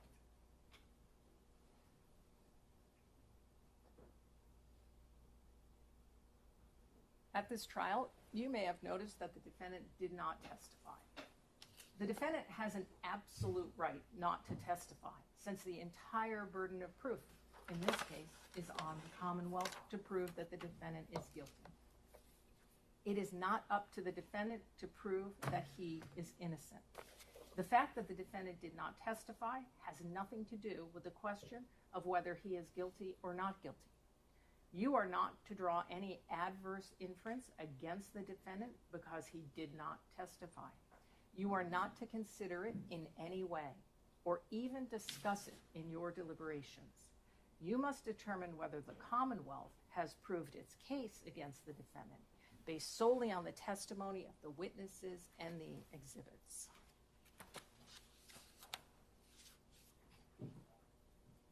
As I have told you, the complaint against the defendant is only an accusation. It is not evidence. The defendant has denied that he is guilty of the crimes charged in the complaint. The law presumes the defendant to be innocent of the charges against him. The presumption of innocence is a rule of law that compels you to find the defendant not guilty unless and until the Commonwealth produces evidence from whatever source that proves that the defendant is guilty beyond a reasonable doubt. This burden of proof never shifts. The defendant is not required to call any witnesses or produce any evidence since he is presumed to be innocent. The presumption of innocence stays with the defendant unless and until the evidence convinces you unanimously as a jury that the defendant is guilty beyond a reasonable doubt. It requires you to find the defendant not guilty unless his guilt has been proved beyond a reasonable doubt. Your verdict, whether it is guilty or not guilty, must be unanimous.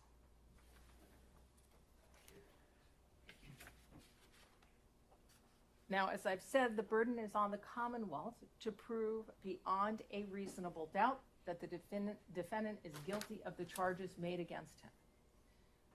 What is proof beyond a reasonable doubt? The term is often used and probably pretty well understood, though it is not easily defined. Proof beyond a reasonable doubt does not mean proof beyond all possible doubt. For everything in the lives of human beings is open to some possible or imaginary doubt. A charge is proved beyond a reasonable doubt if after you have compared and considered all of the evidence, you have in your minds an abiding conviction to a moral certainty that the charge is true. When we refer to moral certainty, we mean the highest degree of certainty possible in matters relating to human affairs based solely on the evidence that has been put before you in this case. I have told you that every person is presumed to be innocent until they are proved guilty, and that the burden of proof is on the prosecutor. If you evaluate all the evidence and you still have a reasonable doubt remaining, the defendant is entitled to the benefit of that doubt and must be acquitted. It is not enough for the Commonwealth to establish a probability, even a strong probability, that the defendant is more likely to be guilty than not guilty. That is not enough. Instead, the evidence must convince you of the defendant's guilt to a reasonable and moral certainty, a certainty that convinces your understanding and satisfies your reason and judgment as jurors who are sworn to act conscientiously on the evidence. That is what we mean by proof beyond a reasonable doubt. The defendant is charged with having committed an assault and battery upon Mila Adams.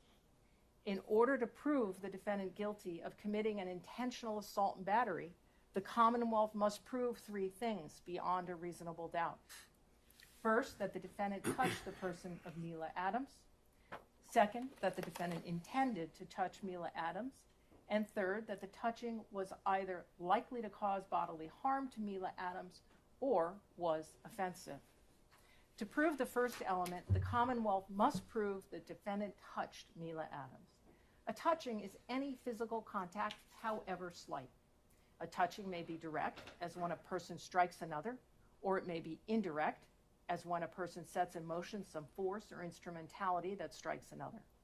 To prove the second element, the Commonwealth must prove that the defendant intended to touch Mila Adams, in the sense that the defendant consciously and deliberately intended the touching to occur, and that the touching was not merely accidental or negligent.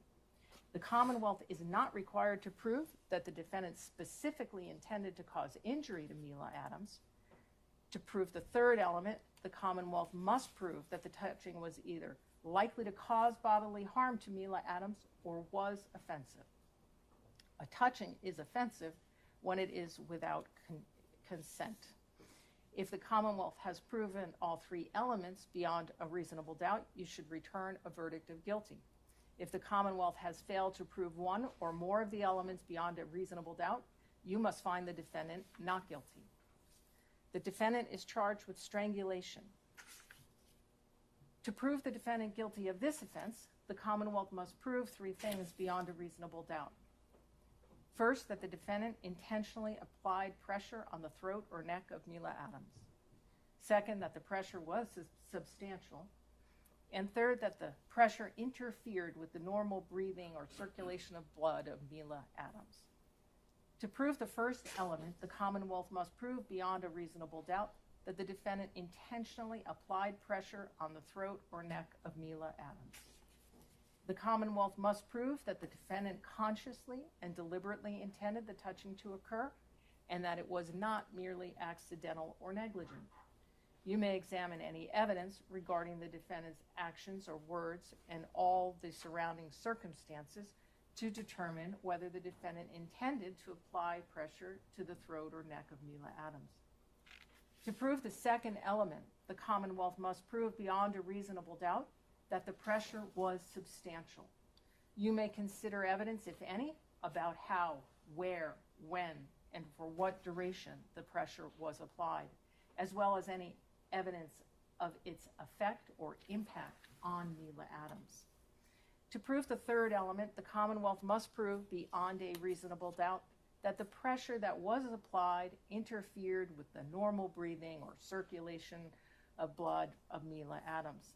If the Commonwealth has proven all three elements beyond a reasonable doubt, you should return a verdict of guilty. If the Commonwealth has failed to prove one or more of the elements beyond a reasonable doubt, you must find the defendant not guilty. Counsel, I'll see you at sidebar.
All right, jurors, when we impanel a jury at the beginning of a trial, we never know whether some personal emergency will arise during the course of the trial which will require one of our jurors to be excused from further jury duty.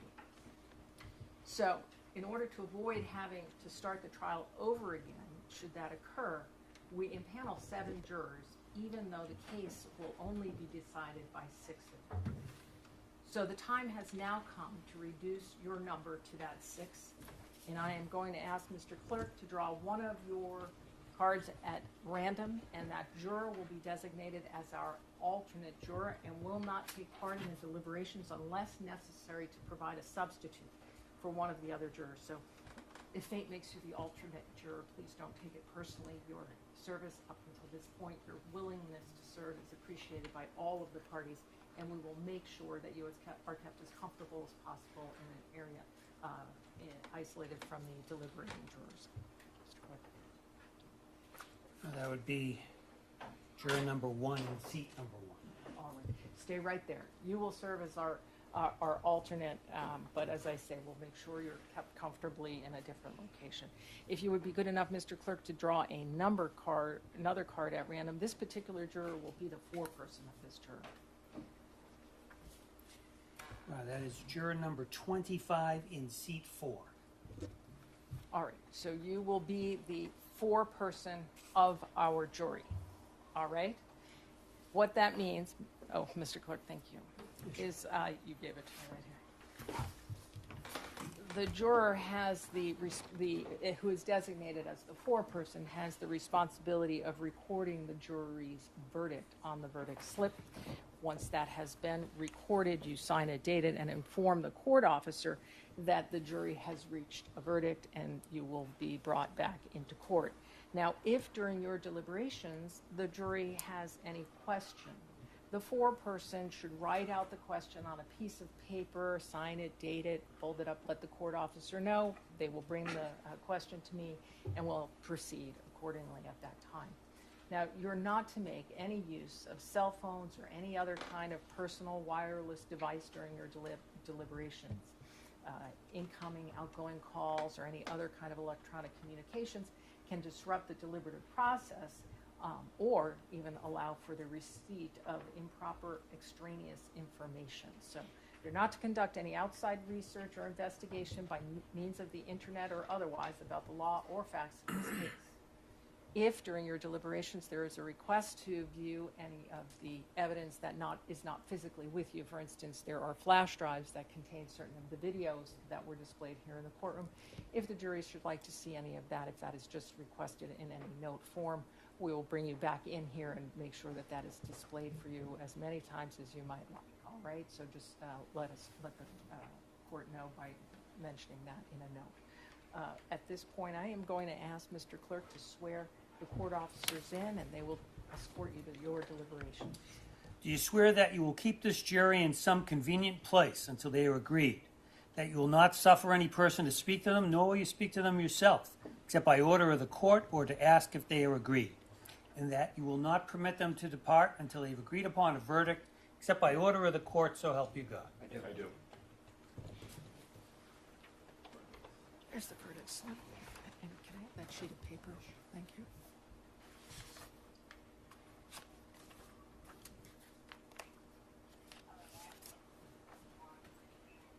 All rise. Jurors can step down this way.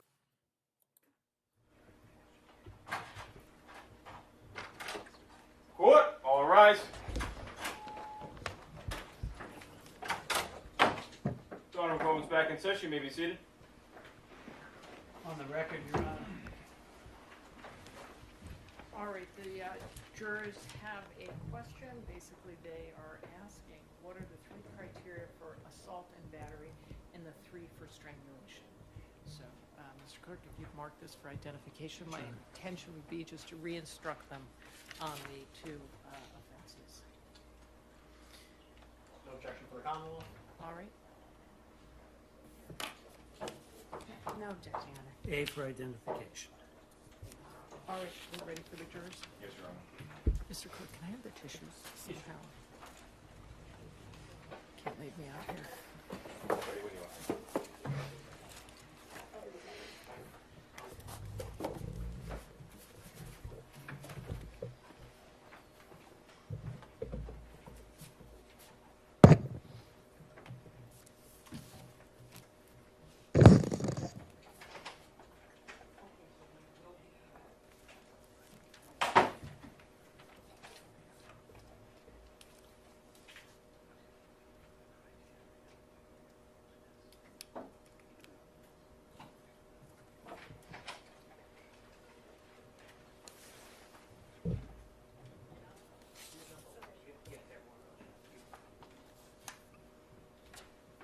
Jurors entering, all rise.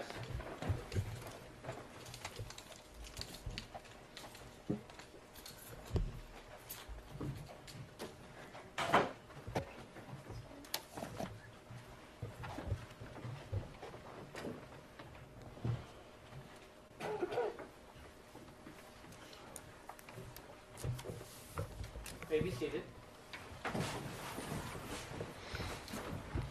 All right, jurors, I did receive your question, which reads, what are the 3 criteria for assault and battery and the 3 for strangulation? So let me begin with the assault and battery. The defendant is charged with having committed an assault and battery upon Mila Adams. In order to prove the defendant guilty of committing an intentional assault and battery, the Commonwealth must prove 3 things beyond a reasonable doubt. First, that the defendant touched the person of Mila Adams.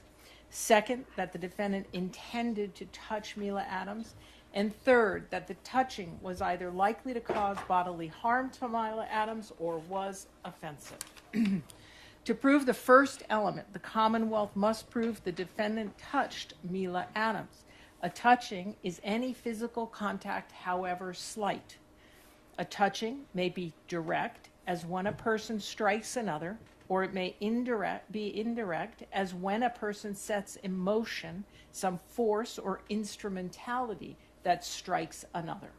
To prove the second element, the Commonwealth must prove that the defendant intended to touch Mila Adams, in the sense that the defendant consciously and deliberately intended the touching to occur, and that the touching was not merely accidental or negligent. The Commonwealth is not required to prove that the defendant specifically intended to cause injury to Mila Adams. To prove the third element, the Commonwealth must prove that the touching was either likely to cause bodily harm to Mila Adams or was offensive.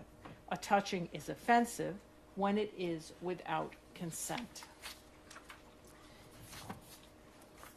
The defendant is charged with strangulation, and to prove the defendant guilty of this offense, the Commonwealth must prove 3 things beyond a reasonable doubt.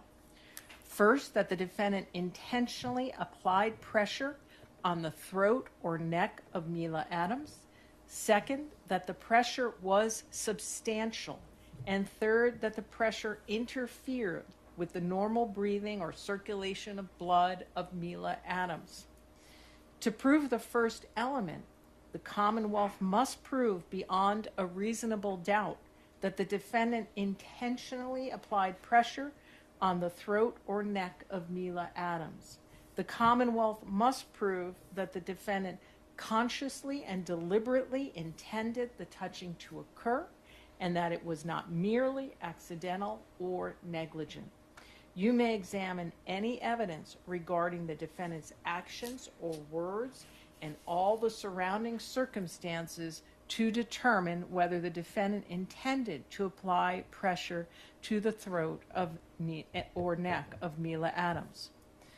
To prove the second element, the Commonwealth must prove beyond a reasonable doubt that the pressure was substantial. You may consider evidence, if any, about how, where, when, and for what duration the pressure was applied, as well as any evidence of its effect or impact on Mila Adams. To prove the third element, the Commonwealth must prove beyond a reasonable doubt that the pressure that was applied interfered with the normal breathing or circulation of blood of Mila Adams. If the Commonwealth has proven all 3 elements beyond a reasonable doubt, you should return a verdict of guilty. If the Commonwealth has failed to prove one or more of the elements beyond a reasonable doubt, you must find the defendant not guilty. With that, I will send you back to your deliberations. Seated.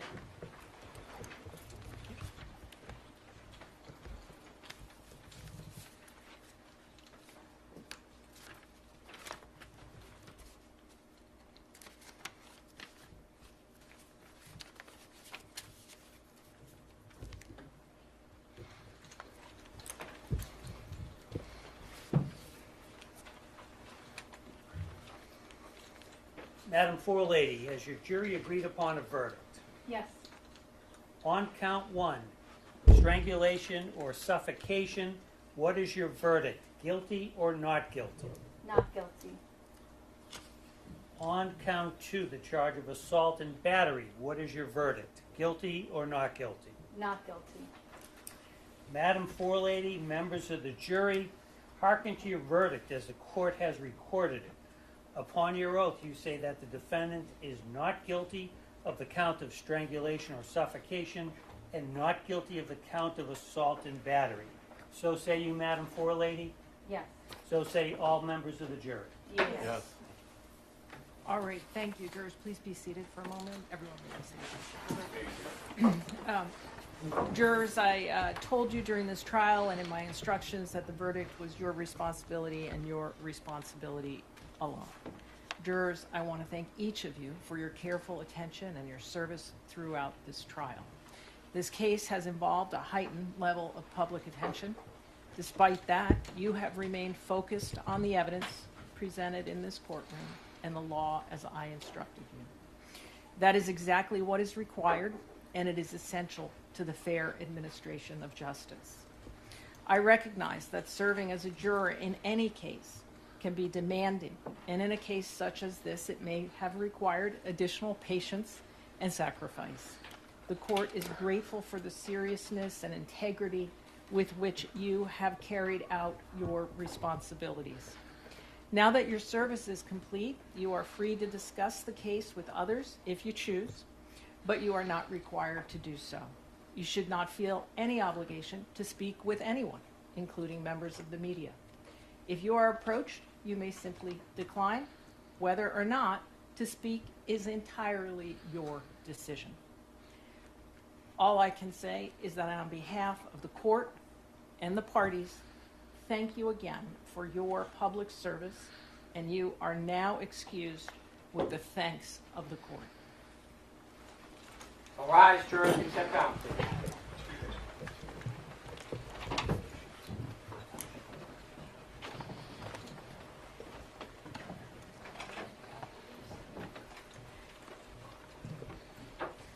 Stefon Diggs, sir, you've been found not guilty on the following charges: strangulation or suffocation and assault and battery.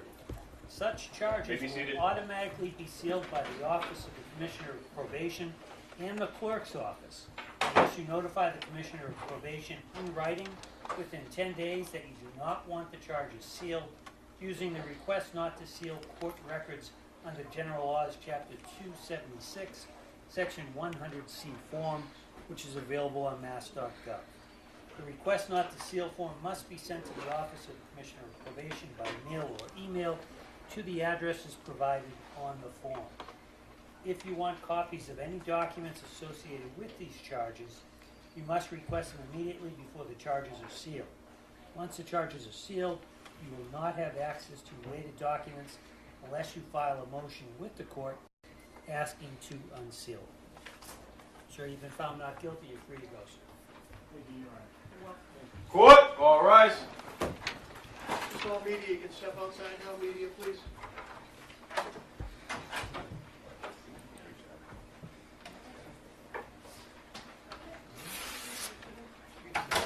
This court stands at a recess.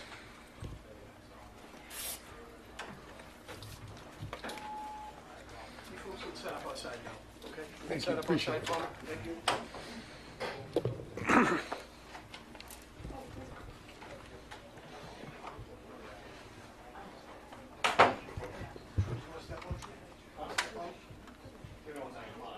Talk to counsel? Yeah, okay. Media, please step out. Please step out. Yeah. Please. Yep. Thank you. No problem.